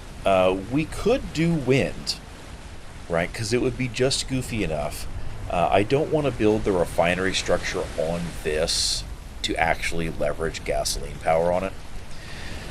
The alternative is we use a coal turbine and a steam generator, like we have over here. And the Zeppelin that takes fuel also drops off coal. And I'm thinking that one might win out right now. It does, but you can fake it if you put a mag plate. But again, I'm thinking the coal is what's going to end up winning out. We are... That's not too bad. We're just a little over 100 tons. We can lift 40 times that with these tanks. If I did my math right. Which I think I did my math right.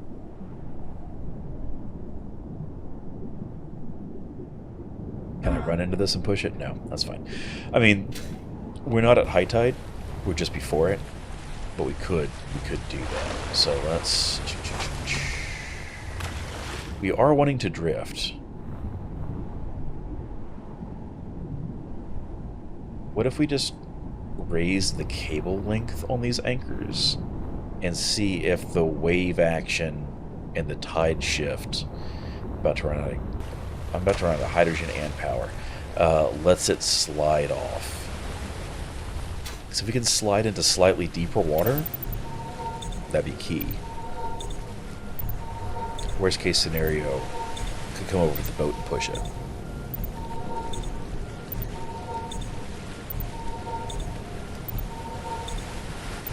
Which still might be how we maneuvered into position.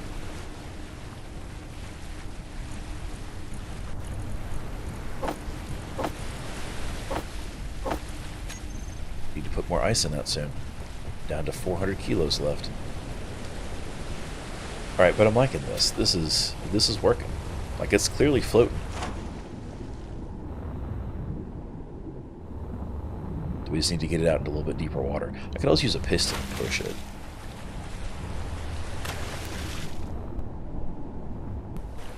Because, like, we're sitting pretty high up on this side still. So, I think we're probably good.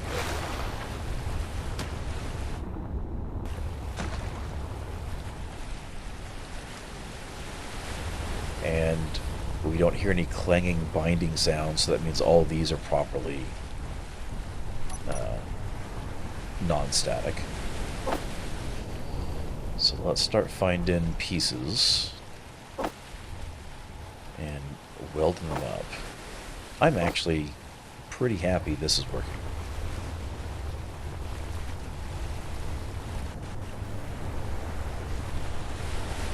We could also...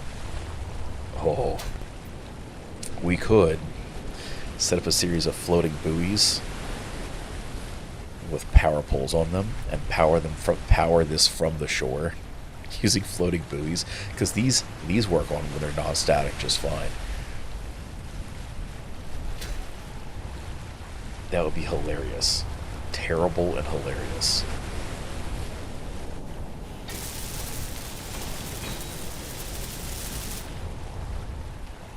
There's that. Then we come over here and we build this up.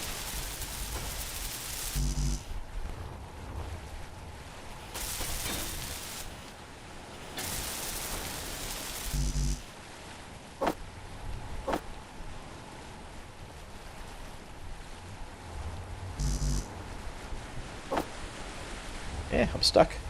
There we go.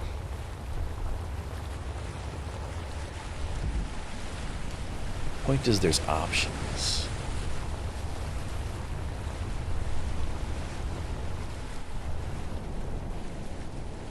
Now, the one thing I didn't think of is maybe those corners might provide an issue. We'll have to see how that goes. It would be a shame if I had to actually take the corners off because of that. But, like, functional, smooth deployment of this is far more important than the aesthetics. Which I know sounds weird to say, but is the truth.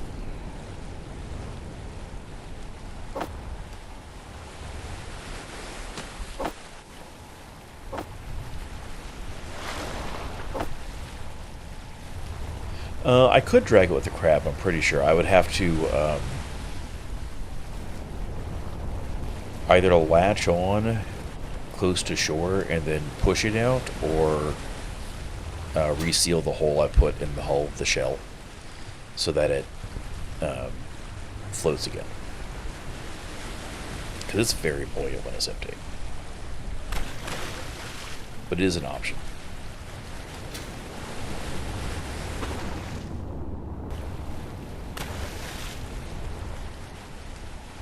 In all honesty, it's probably the one that's going to get used.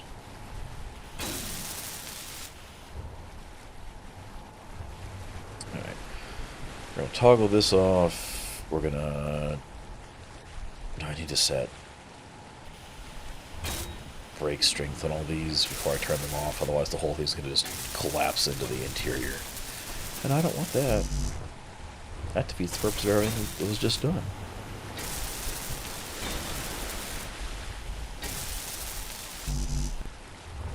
Nope, don't hit my head.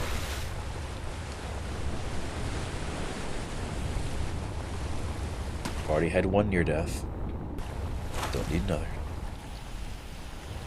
It was really done. That was the one that was gone. The piston was not. Toggle this off. Toggle it off. Okay. I think that's everything now. So we can do the ore tap. And yes, this is a modified recipe. It's based off of the resource nodes static drill recipe. Because, yes, technically, superconductors make more sense because it's a laser, but also just not dealing with it. So, mod adjuster to the rescue.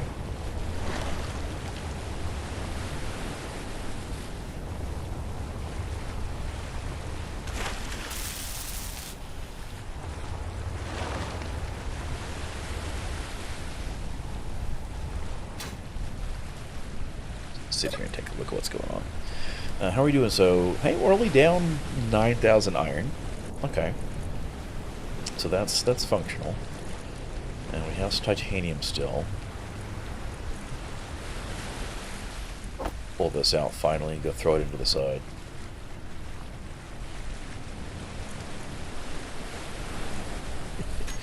If the default sound levels in resource nodes weren't so abysmally mixed loud,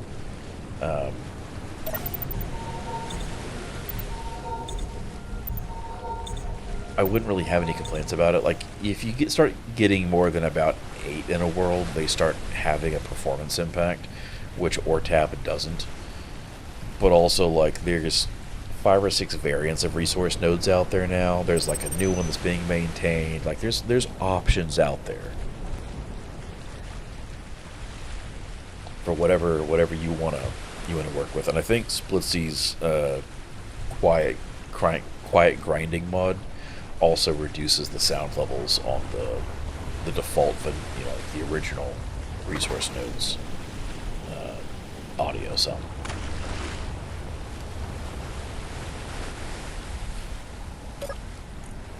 I think the issue is we're probably waiting on electromagnets. Yep, waiting on electromagnets. Oh, and large steel tubes, because I keep stealing the tubes because I need the tubes. So that just makes the motors take longer. There we go. Alright, so we have this now.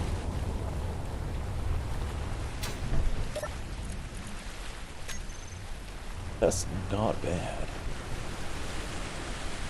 Then again, I'm not putting like an armor shell on this, so I guess this mass kind of makes sense. Yeah, the new one, you don't have to be touching voxel with the block, which is nice. My cat pulled out the lever and the side of my chair that like locks it so it can't rock. So I went to go push back and just... There.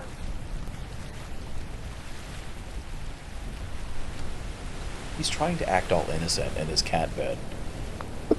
They do need a volume slider. Yep. The nice thing about ORTAP is that it also doesn't have to be in contact with the ground, and also it works on non-static grids.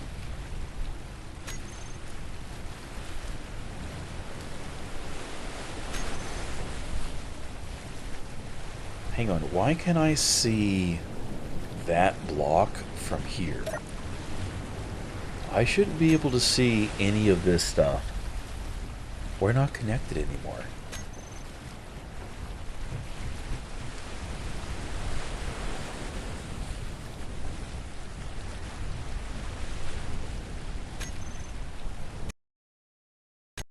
We're just gonna run a reload.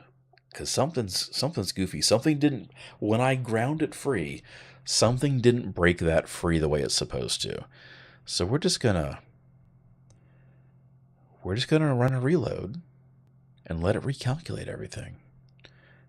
Because that could cause problems.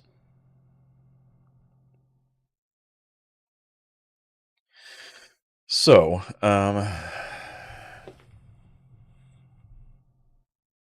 that's what I get for living in cat trees. Yeah, well, so we weren't connected. I guess technically we were, but it still should have when we cut free because we have no power line mod blocks on that grid. It still should have completely disconnected from the original. And I know there's issues with that in like a lot of shield mods because it does fake join grids together. That's how it works. It's like a fake connector because it's really the only way in Space Engineers to do that kind of thing. And I know like there's like a big complete rewrite from the ground up. It's like 90% done for it, but I also haven't seen any like activity on that one for a little bit, so I don't know how close it is to finished. But either way, a reload solves it.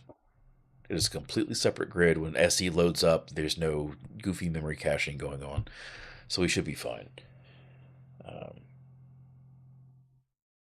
If powering things wasn't such a gigantic pain in the ass without using the power lines mod, I probably wouldn't be using it still.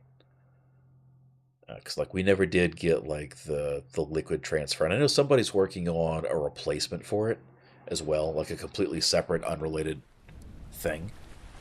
Hey, we didn't fly off into the sky and explode, so water mod buoyancy didn't screw us. That's good. Oh, I fell. That's good. Sometimes it can happen. It suddenly calculates a ton. You just go rocketing up into the sky. Yeah. We are still about the same mass. We don't have anything extra that we're not supposed to. Cool. So this is a lie. It uses more than a kilowatt when it's running. This doesn't display it yet. But we do have that. I feel like we're sliding slowly. Yeah, we're drifting slightly with wave action. So we're going to leave those anchored. They've got enough. They should have enough to like 20 meters, right? Is that what I set it to? Yeah, 20 meters. So we'll be able to drift in and out, and maybe as the waves and tide happens, it'll slide off the rest of the way, and then I can anchor it on the backside instead. Then probably use the crab to push it into position. Worst case scenario, we'll just put like one thruster on it and just go slowly. So with this here, we're at 104 tons. Let's clear some stuff off hot bars that we don't need. We do need a battery of some sort.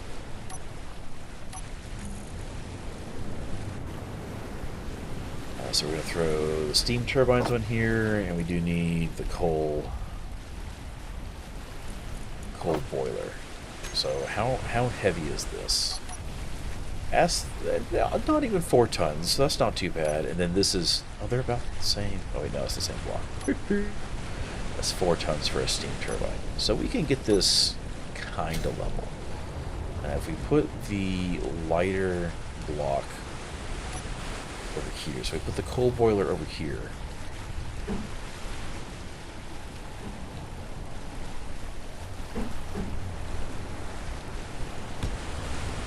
We can put the steam turbine over here, and that better balances it out. We have to place blocks to get this to work right.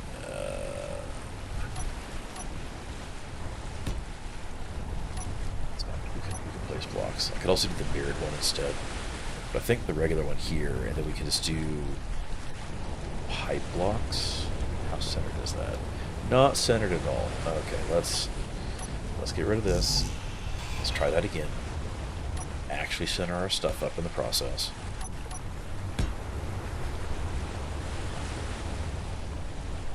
Centered enough. It is 6 long, so like the fact that started off with this one's not. No, it's only 3-way. The fact that started off with an even symmetry does work. How are we doing? We don't appear to be tilting, so that's good. We just need to go in here. Go with the steam pipes. Those are just large steel tubes. That's not that big a deal. We'll just need to get some large steel tubes. Let's start putting components into this as we go.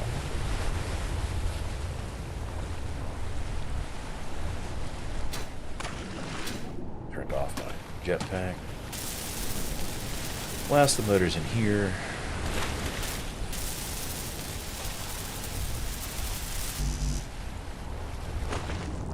I may need to set up heating element production because I don't think I have that added back in yet.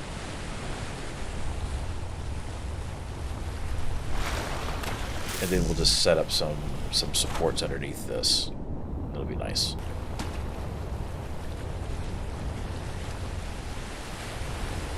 There is a power over laser mod that allows you to use the laser antennas to transmit power. Like it's pretty lossy. It's like you only get like 19% efficiency. But it does let you do like point-to-point laser-based power transfer. I think it's pretty cool.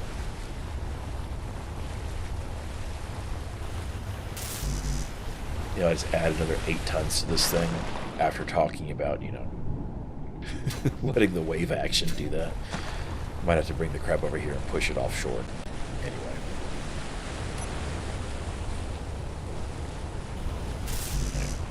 I'll wait for it to do its thing. We're going to go over here and grab the parts for this. Start that as well.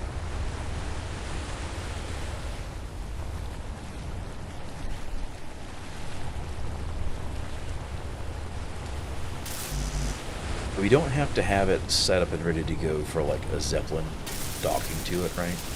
Because can still, if I have to, we can use the boat. We could use the duck boat to do manual hauling short term.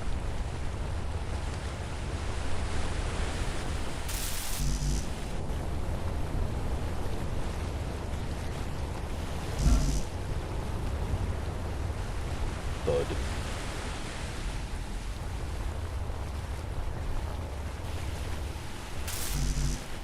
Come on.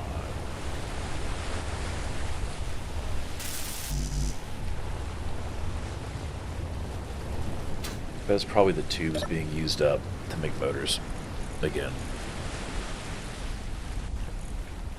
You know, actually, let's.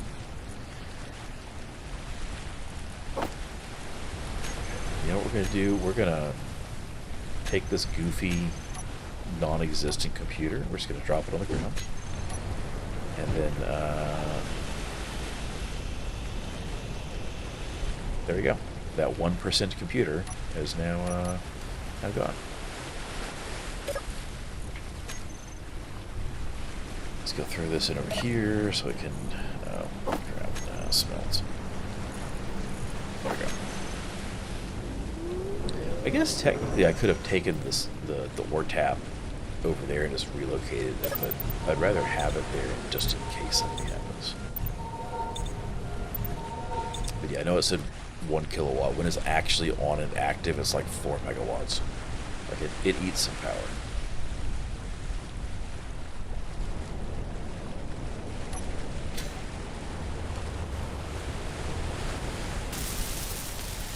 There we go. We're just waiting on the computers, and then that'll be up and running. This needs the electromagnets, which also needs parts we're waiting on.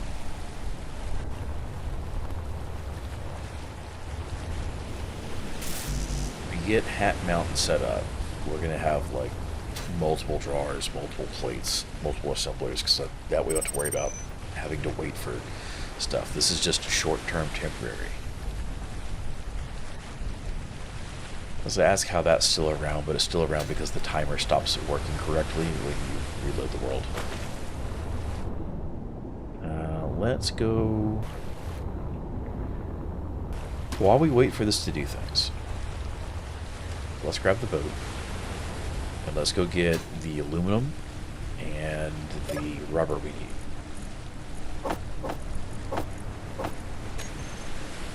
That seems like a good idea.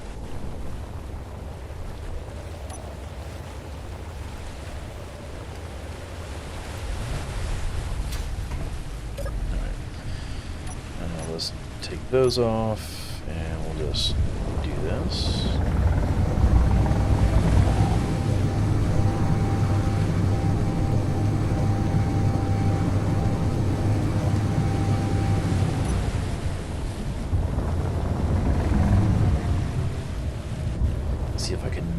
crash the boat into the oil rig. I know I named it the Exxon Valdez, but should probably try not to crash it.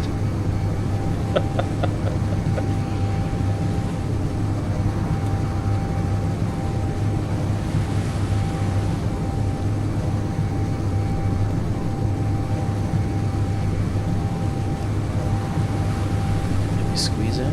Maybe? Oh yeah, look at that. We're fine. Let's pull up to the dock here. Oop, too far. We'll leave it in. What's it mode? Dampener mode. And we'll just go grab some stuff here. We have only 500,000 on us, so we're just going to grab a bunch of copper. We'll load up a couple loads of copper to the duck boat here. And we'll, overshot that. And we'll go sell it off, and that'll make us enough money. Don't have to worry about it.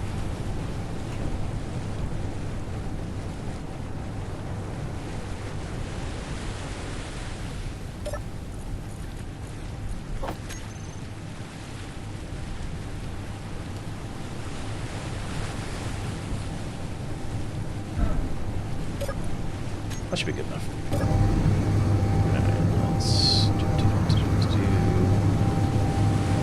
Let's not ground on this little bit of land that juts out here. And we make a trip down to AG to HQ. And we're fine. I'm gonna turn the game down. Because man, is it loud with this engine running.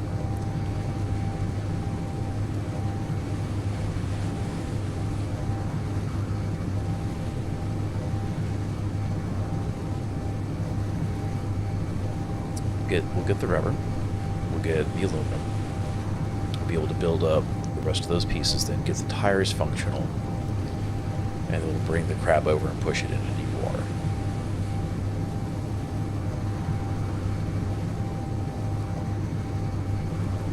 Amusingly, we could use pistons with anchors on the end to walk it out into the lake, extend a piston, drop the anchor, retract the previous anchor, retract that piston, retract the front piston to drag us forwards, drop the rear anchor, push out. That sounds horrifying to do, though.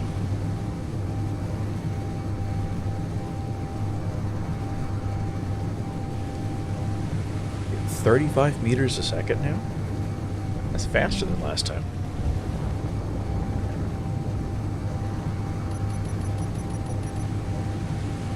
Of course, as soon as I say it, I jinx it.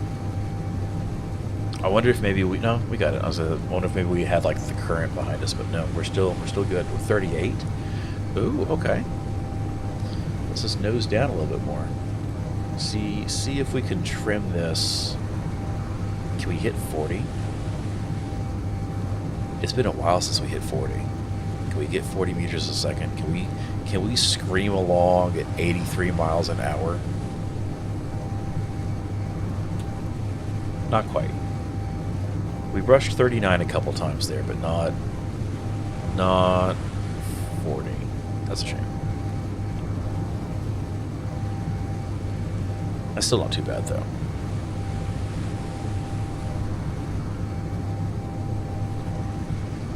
As long as we can keep trimmed flat enough, we're good. Alright, so after this, we will have the ability to make gasoline reliably. That's the important part. We'll be able to do asphalt. We'll be able to get gasoline.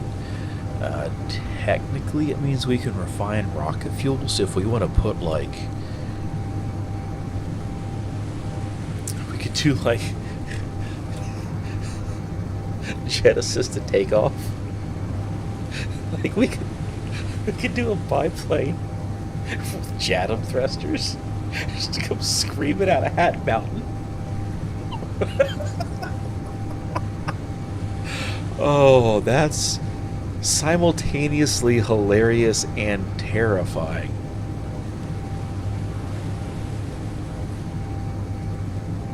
Just disposable rocket thrusters just to get us going real fast. Oh man. But we'll need a transport dirigible of some sort for the oil rig. Since we can't pipeline off of non-static grids, and the entire point is I don't want to, like, could I move it out there? We could anchor it, thrusters, get it stopped, and then turn it static. Absolutely. I don't want to, though. I want it to be floating. I want to use the anchors to lock it. I want to see if something horrifying happens and we clang out because of the anchors, because it would be good feedback. But also the anchors are cool. Like, it would be nice. Like, there's a couple different groups of people working on an updated and maintained, like, harpoon style mod. I know Uzar has had some thoughts about expanding the anchor system too, so that it behaves more like an actual anchor. So instead of it being like a magical tether block that just locks you in place at its anchor point, it provides a resistive force based on the angle you've got your line and how much line you've got out. It's like, if you got too big a craft for the amount of, let's go ahead and bring us down the speed a little bit so we don't come screaming in at 85 miles an hour, or like if the currents are too strong for the amount of anchor you've got, you can drag anchor. And I think that'll be cool if you can get that working, because that'd be real thematic. I would love this. I would love the actual, just absolute hell out of that. But I know there's a couple people who've been talking about, because like there's the one harpoon mod out there that kind of works. There's another one that kind of works a little bit sometimes.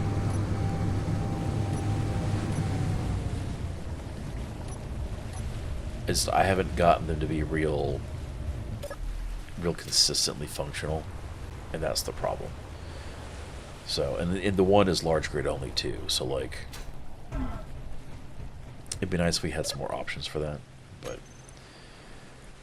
it is what it is. Alright, I got that one sold. Let's go grab the other set of copper we brought with us.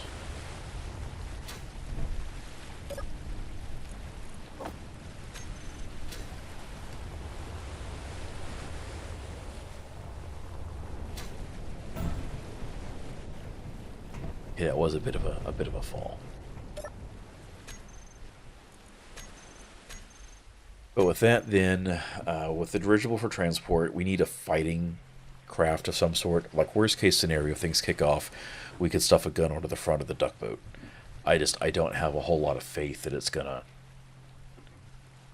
last that long in a fight out. All right, so let's grab like 500 polymer.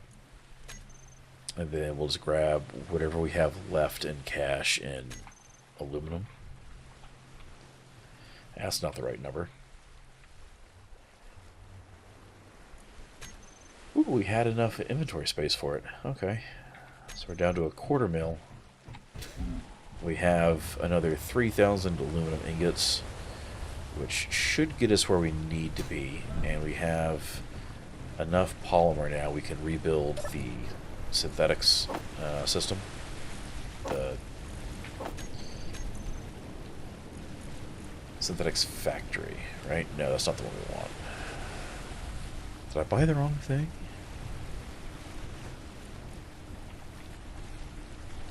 Hang on, let's check the mod page for Industrial Overhaul. Because I may have just completely bought the wrong thing, misremembering what we needed.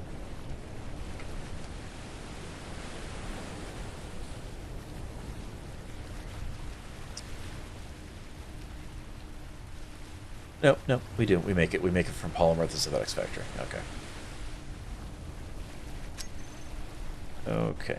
We're just gonna take this off the thing, and we're gonna turn around and head back. So let's weigh anchor. Just go ahead and pull on back where we can.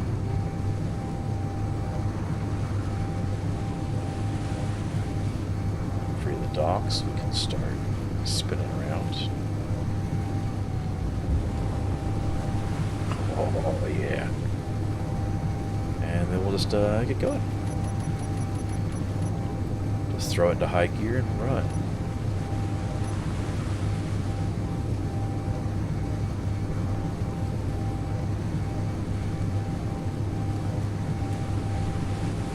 So, drone dirigible, fighting craft.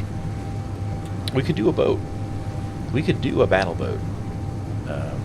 Well, not the battle boat, obviously. We could do a boat designed for fighting and use that for the fight here at the AHEHQ to start things off with, and then get into like aircraft from there. Once things really start off with a little tiff between the GC and the colonists, but that may be the way to go, actually, because we can't really afford. We don't have the supplies and infrastructure to really supply an armored aircraft yet, and an unarmored aircraft, unless we just drastically outclass whatever shows up to this fight, because I've never done this fight, right? Last time we did Ares, I was on the other continent and had no way to make it here before that timer went off. So I don't actually know what shows up in this fight. I'm assuming it's going to be about as bad as, like, the GC headquarters fight. So, like, between 2 and 5 large grid problems and like a dozen support ships is what I'm assuming. I do also know that this encounter was changed since I last had that happen, though. So I really don't know. Like, I don't know what Captain Arthur did to it. So I'd rather not come in like super underprepared and just, get my face, melted and not be able to contribute meaningfully. But I also don't want to come in like, yeah, man, this is the USS Texas. Roll 13 degrees port so we can shell further down the German pillbox line. Like, I don't think we need to go that far. But like, the duck boat's not going to cut it. The duck boat's really not going to cut it. So we do need something for that. And I think a boat's probably going to be more functional anyway. If we set it up right. Oh no, a battle crab. Because then it doesn't matter if we sink, we still got legs. We just crawl up on the beach and keep shooting at people. Oh, that might need some thought. That might need some thought. Like, I don't want to sacrifice the industrial crab. But we may be able to do something else. We'll have gasoline. Replace the claw tips with guns. Because there's already custom turret controllers controlling the arms and the tools anyway. So it wouldn't really be a big change there. It'd just be a matter of putting guns in and up-armoring it. Right, remove some of the cargo storage and just up-armor it more. That would be funny. Especially if we... Oh, hang on. Rework the little raft. Where is that, by the way? We didn't hit it on the way out, and I just realized we probably should have smashed into it. So either I got really lucky,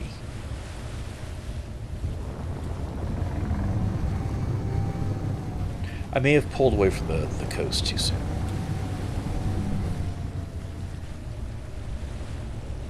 But we're also not getting like a targeting blip pop up. Okay. But we could rework that to haul the crab over there. That would be funny. Just barge it over. The crab can fight from the barge. If the barge sinks, it doesn't matter. The crab is still the crab. Let's see if I can bring us into a stop here. Oh. Oh, hang on. Emergency anchor.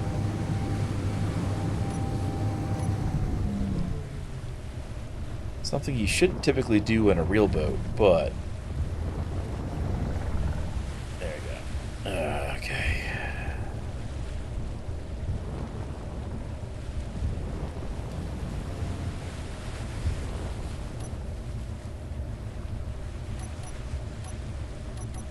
Alright.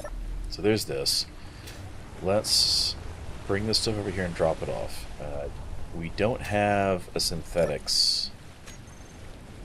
Took it down. I did take it down. It's fine. We gotta put it somewhere. I already replaced where it was with something different. I am the worst.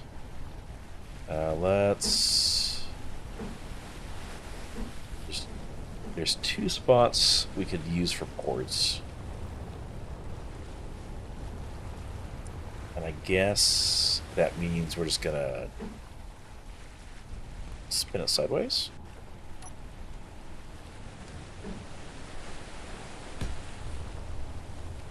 Yeah, okay, that works. Let's grab some concrete.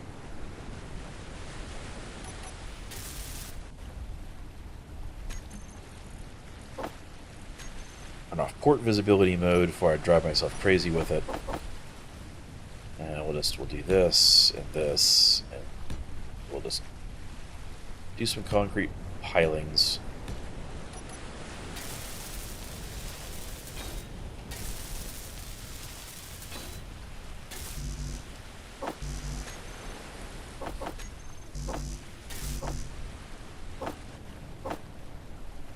They need 2 more blocks there. Let's go. We'll go over here. We'll do it right. We'll get the stuff. There we go.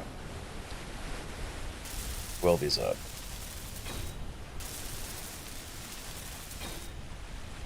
I can hear my cat fiddling with that lever.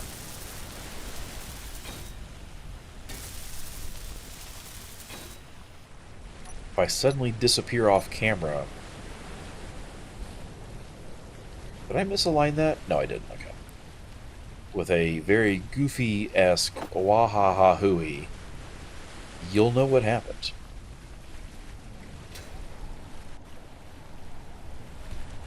No, I totally didn't spin my head sideways like that would somehow make me see and align quicker. Why would you ask that?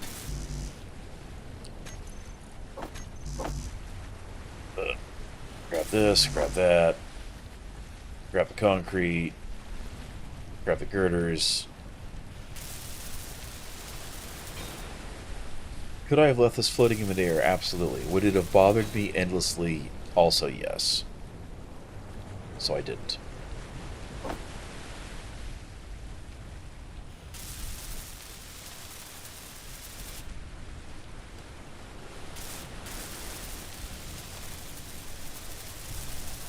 I immediately show back up and use up all the motors that we left to go get parts to let get built. Because of course.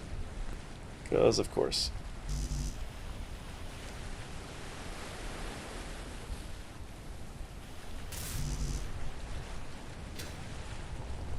Okay, so, and then on this we still need computers, which are probably built by now.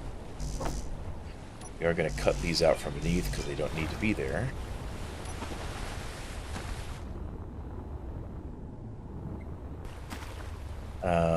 Before I forget again... Oh no, our raft is still here. Okay. So I just got lucky and turned away too soon.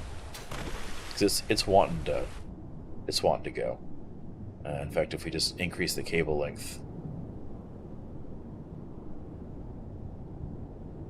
We float. So rework this. Again, the storage barrels are not good because they have too many components, so they got too high a mass for their volume. But we could replace these with something else, like tanks, and then we don't have to worry about it as much. And then, we got some skippy jumps there. And then load a heavier armored version of the industrial crab onto it for that big initial fight. and it would, pretty sure it would work. Alright, synthetics factory online. We're gonna say we want like 400 rubber. It's probably fine. We're gonna need more for more stuff anyway.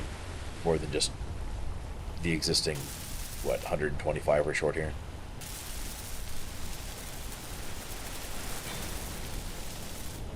They get used for like bumpers and stuff like that. We're gonna need more anyway. All right, so there's this. I need a bunch of tubes. Plop. All these large steel tubes that I can, and we're gonna come out here and plumb this up. So if we do this.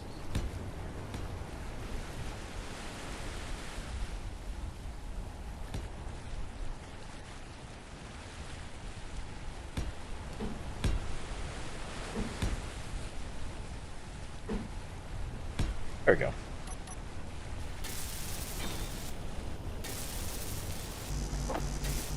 Now, I don't want to combine the coal with the sand inventories. I guess I could, though, right? Because we could use a sorter to force load the oil sand into whatever we use, you know, for like the dirigible.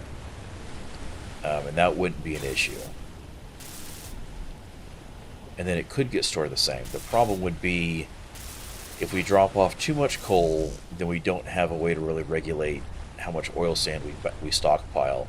And if we're too slow on bringing coal in, and it's all the same inventory space, then we lose the ability to drop off coal for power because it'll all be occupied by sand. So I think I want to run completely separate inventory lines, and we'll just do something like a collector that feeds into like the coal storage, and then that way whatever we refill by, we'll just have it use a connector and eject out coal it has when it comes to fill up with sand, and then that way we're fine. That's my line of thought. Could also set up, we could use action relays. We could use event controllers to monitor available inventory space and an action relay to broadcast back whether or not we even load up with coal to come out. Like, we could do some big automation with this, and that'd be kind of cool. But there's that. And then we're going to let's do a regular, not a conveyor junction. That's the wrong block. A small cargo container. We'll use a small cargo container for coal storage. Speaking of coal storage, hang on a second. How are we doing with power over here? We okay? Okay, yeah, we're still good. We're about half coal from what I originally brought over. Just had thought, I'm like, oh man, what if we run out of power? So there's that. And we can feed that and drop off parts. So as long as the dirigible like lines up right, or we'd even run like, no, we could do like goofy pipes. So like next to the connector, there's the collector, and so it can just dump into one as it's slurping up from the other. That would work.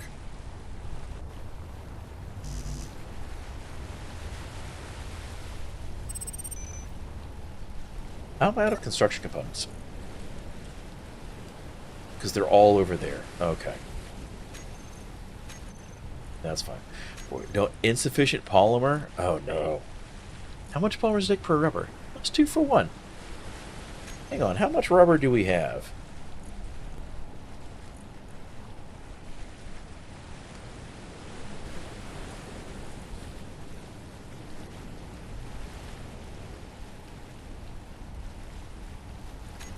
What happened to the polymer we brought back?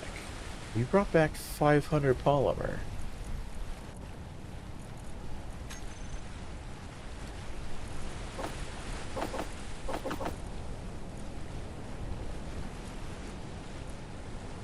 we didn't burn all of it immediately and only get 22 rubber out of it. Right?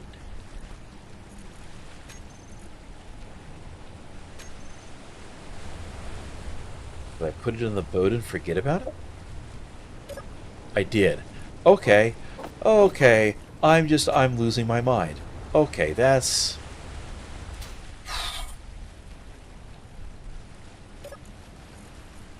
That makes me feel better. I was like, surely we didn't burn all that and only get 22 rubber out. Ooh. Oh boy. Okay. That's better. That's nicer. Why do I still only have... Oh, because I never actually made the production or construction components. Because of course not. Because why would I do that?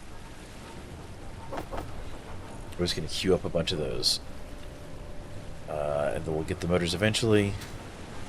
And there's this to start with.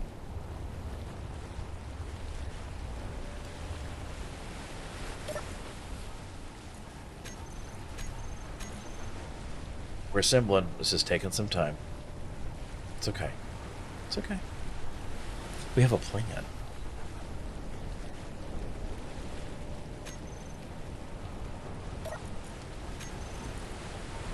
We have a plan, and like technically this can function as it is right now. Like I could manually run this out there and start collecting oil. I'm not going to. I'm gonna sit here and build up the parts to finish this and do some greebling. But right now it is functional. We just need to set up some controls for it. Now we have power. We don't need a battery at this point because we can run... There's a steam buffer that exists in the turbine. And we don't technically have to have anything for that. I do need to set up like an electronics cabinet so that we can probably stick it on like a hinge or a rotor. Small grid it instead. Make it real compact. We're drifting. Okay, I'm not losing my mind. Weld up the rest of these blocks.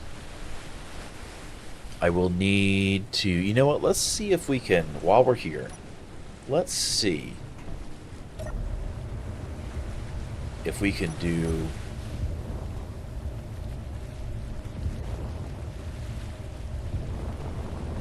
some shenanigans here.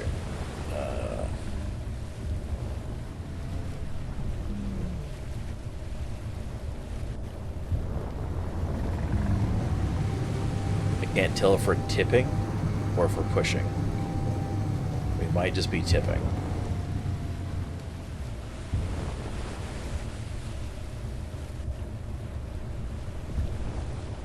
Yeah, I think that was just tipping. Let's see.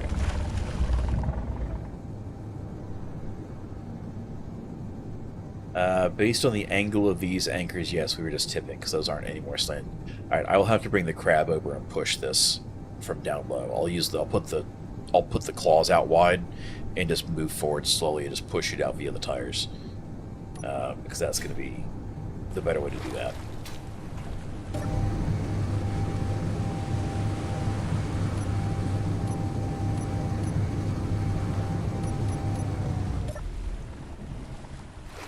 That'll definitely be the better way to do that, and then we can just go from there. With this stuff, let's go ahead and get the rubber. The rubber's probably finished by now. Look at that, 125 rubber.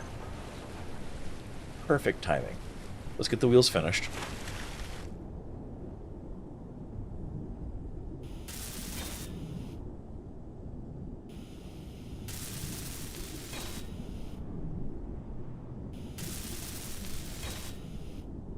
Technically, those being welded up will make that mildly more... It's this little block here. Like, it's that little wedge. And I could drill it out, but I don't want to. Because then my seafloor is messed up. This is all done. These are all welded up. Oh, right, we have no power, and I didn't lock these. That's fine. We can fix that. We can fix that. It's a minor error. It's not a super important one. We'll just, you know, grab some coal and we'll put it in the hole. Coal in the hole.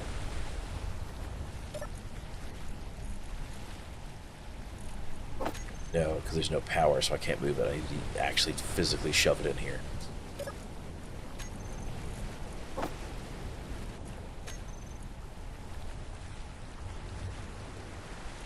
Okay, and then this will require a jump start. I took off the hose here, so that's fine. We'll do. Hey, look. we're, we're we're tethering to shore power anyway. Oh, we'll throw this.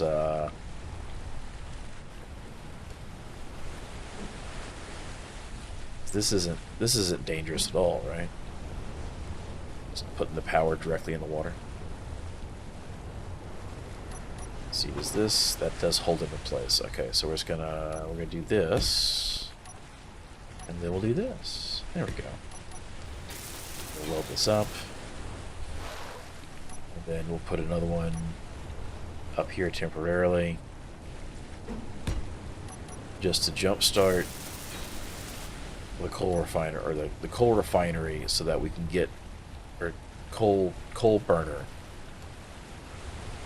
so that we can get steam going. Yeah, there we go.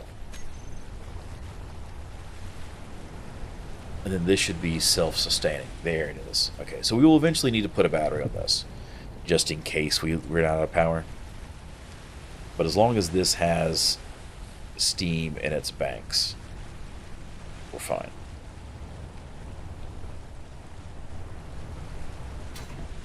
Yeah, okay.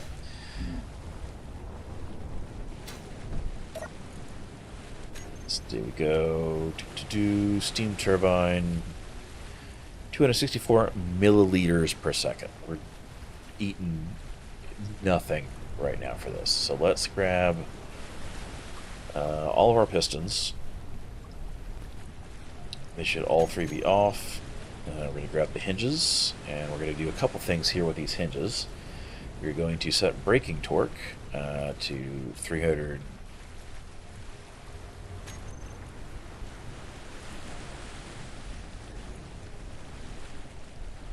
No, 33.6 million newton meters. There we go. And I don't know why we have a velocity that's anything other than -1.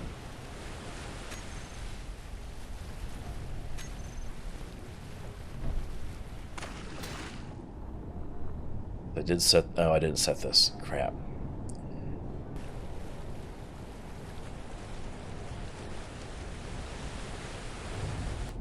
There we go.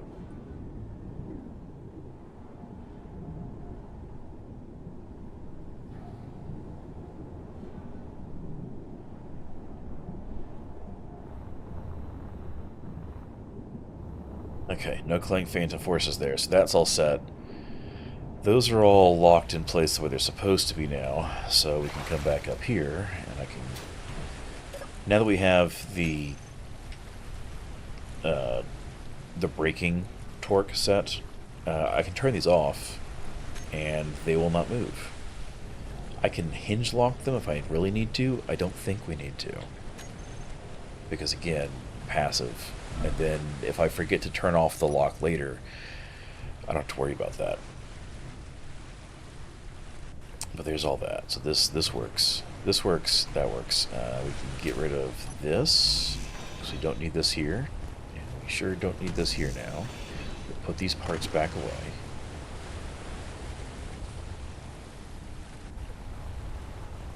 But we're now functional. Like, at its worst, we could go mine oil right now. And I'm feeling pretty good about that. Got to do some more decorative work. Got to do some greebling. Got to find a spot to put some cargo, because I don't know that I want to do a large good cargo here, right? Because that's a lot. These are what, 460,000 liters, 420,000 liters.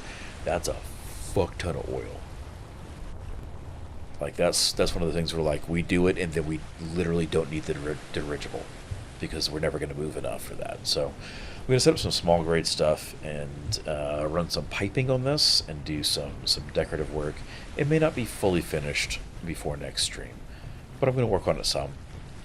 And then try and unbeach it with the crab and work out a plan for moving it out to, the 3¼ kilometers out that way.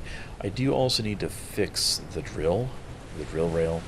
I'll try to work on that in between, simply because it'd be nice to have, because then we can start working on using the industrial crab to actually weld up the flooring that needs to get laid down there. We'll see how that goes. It's on the list to do, but it's not the highest of priorities. So let's update our lists. Let's see. Oil rig. Finish. Finsa. Let's see. I've given up on the bed. Let's see, we need to go on oil transport dirigible. Pufferfish. I do like that name. We're sticking with that one. Unbeach the oil rig. We need to fix the drill rail. Lay the floors in Hat Mountain. Not Mount Hat Mountain. And then work on asphalt.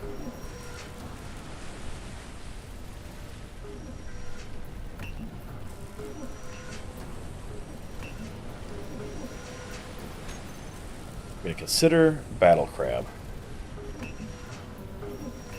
Finish the oil rig, unbeach the oil rig, fix the drill rail, lay the floors in Hat Mountain, and work on asphalt. So this is our work task for that. Once this is done, we can go from there. If I do a battle crab, we don't need anything else. We can haul the battle crab to the fight with the duck boat. And that would work. So, let's see. I didn't die, so I can get rid of the dang fog complaint. I did almost die, though. Ooh, if it wasn't for the bonus health, would have been all over with. I have taken more than my total health and damage this stream. That's where we are. I feel good about the amount of work that was done. Like this was productive. And I really like the way that thing floats. Like that's just cool. Anyway, this will be it for this week. So back again next Thursday, 8 p.m. Eastern Daylight Time. Hope to see you here. If you were watching this one live, appreciate you. If you're watching it after the fact, double appreciate it. If you have any feedback, constructive or preferably constructive, but feedback, feel free to drop it in the comments or in the Discord channel, which is in the link down below. Hope to see y'all back. As always, stay safe, stay goose.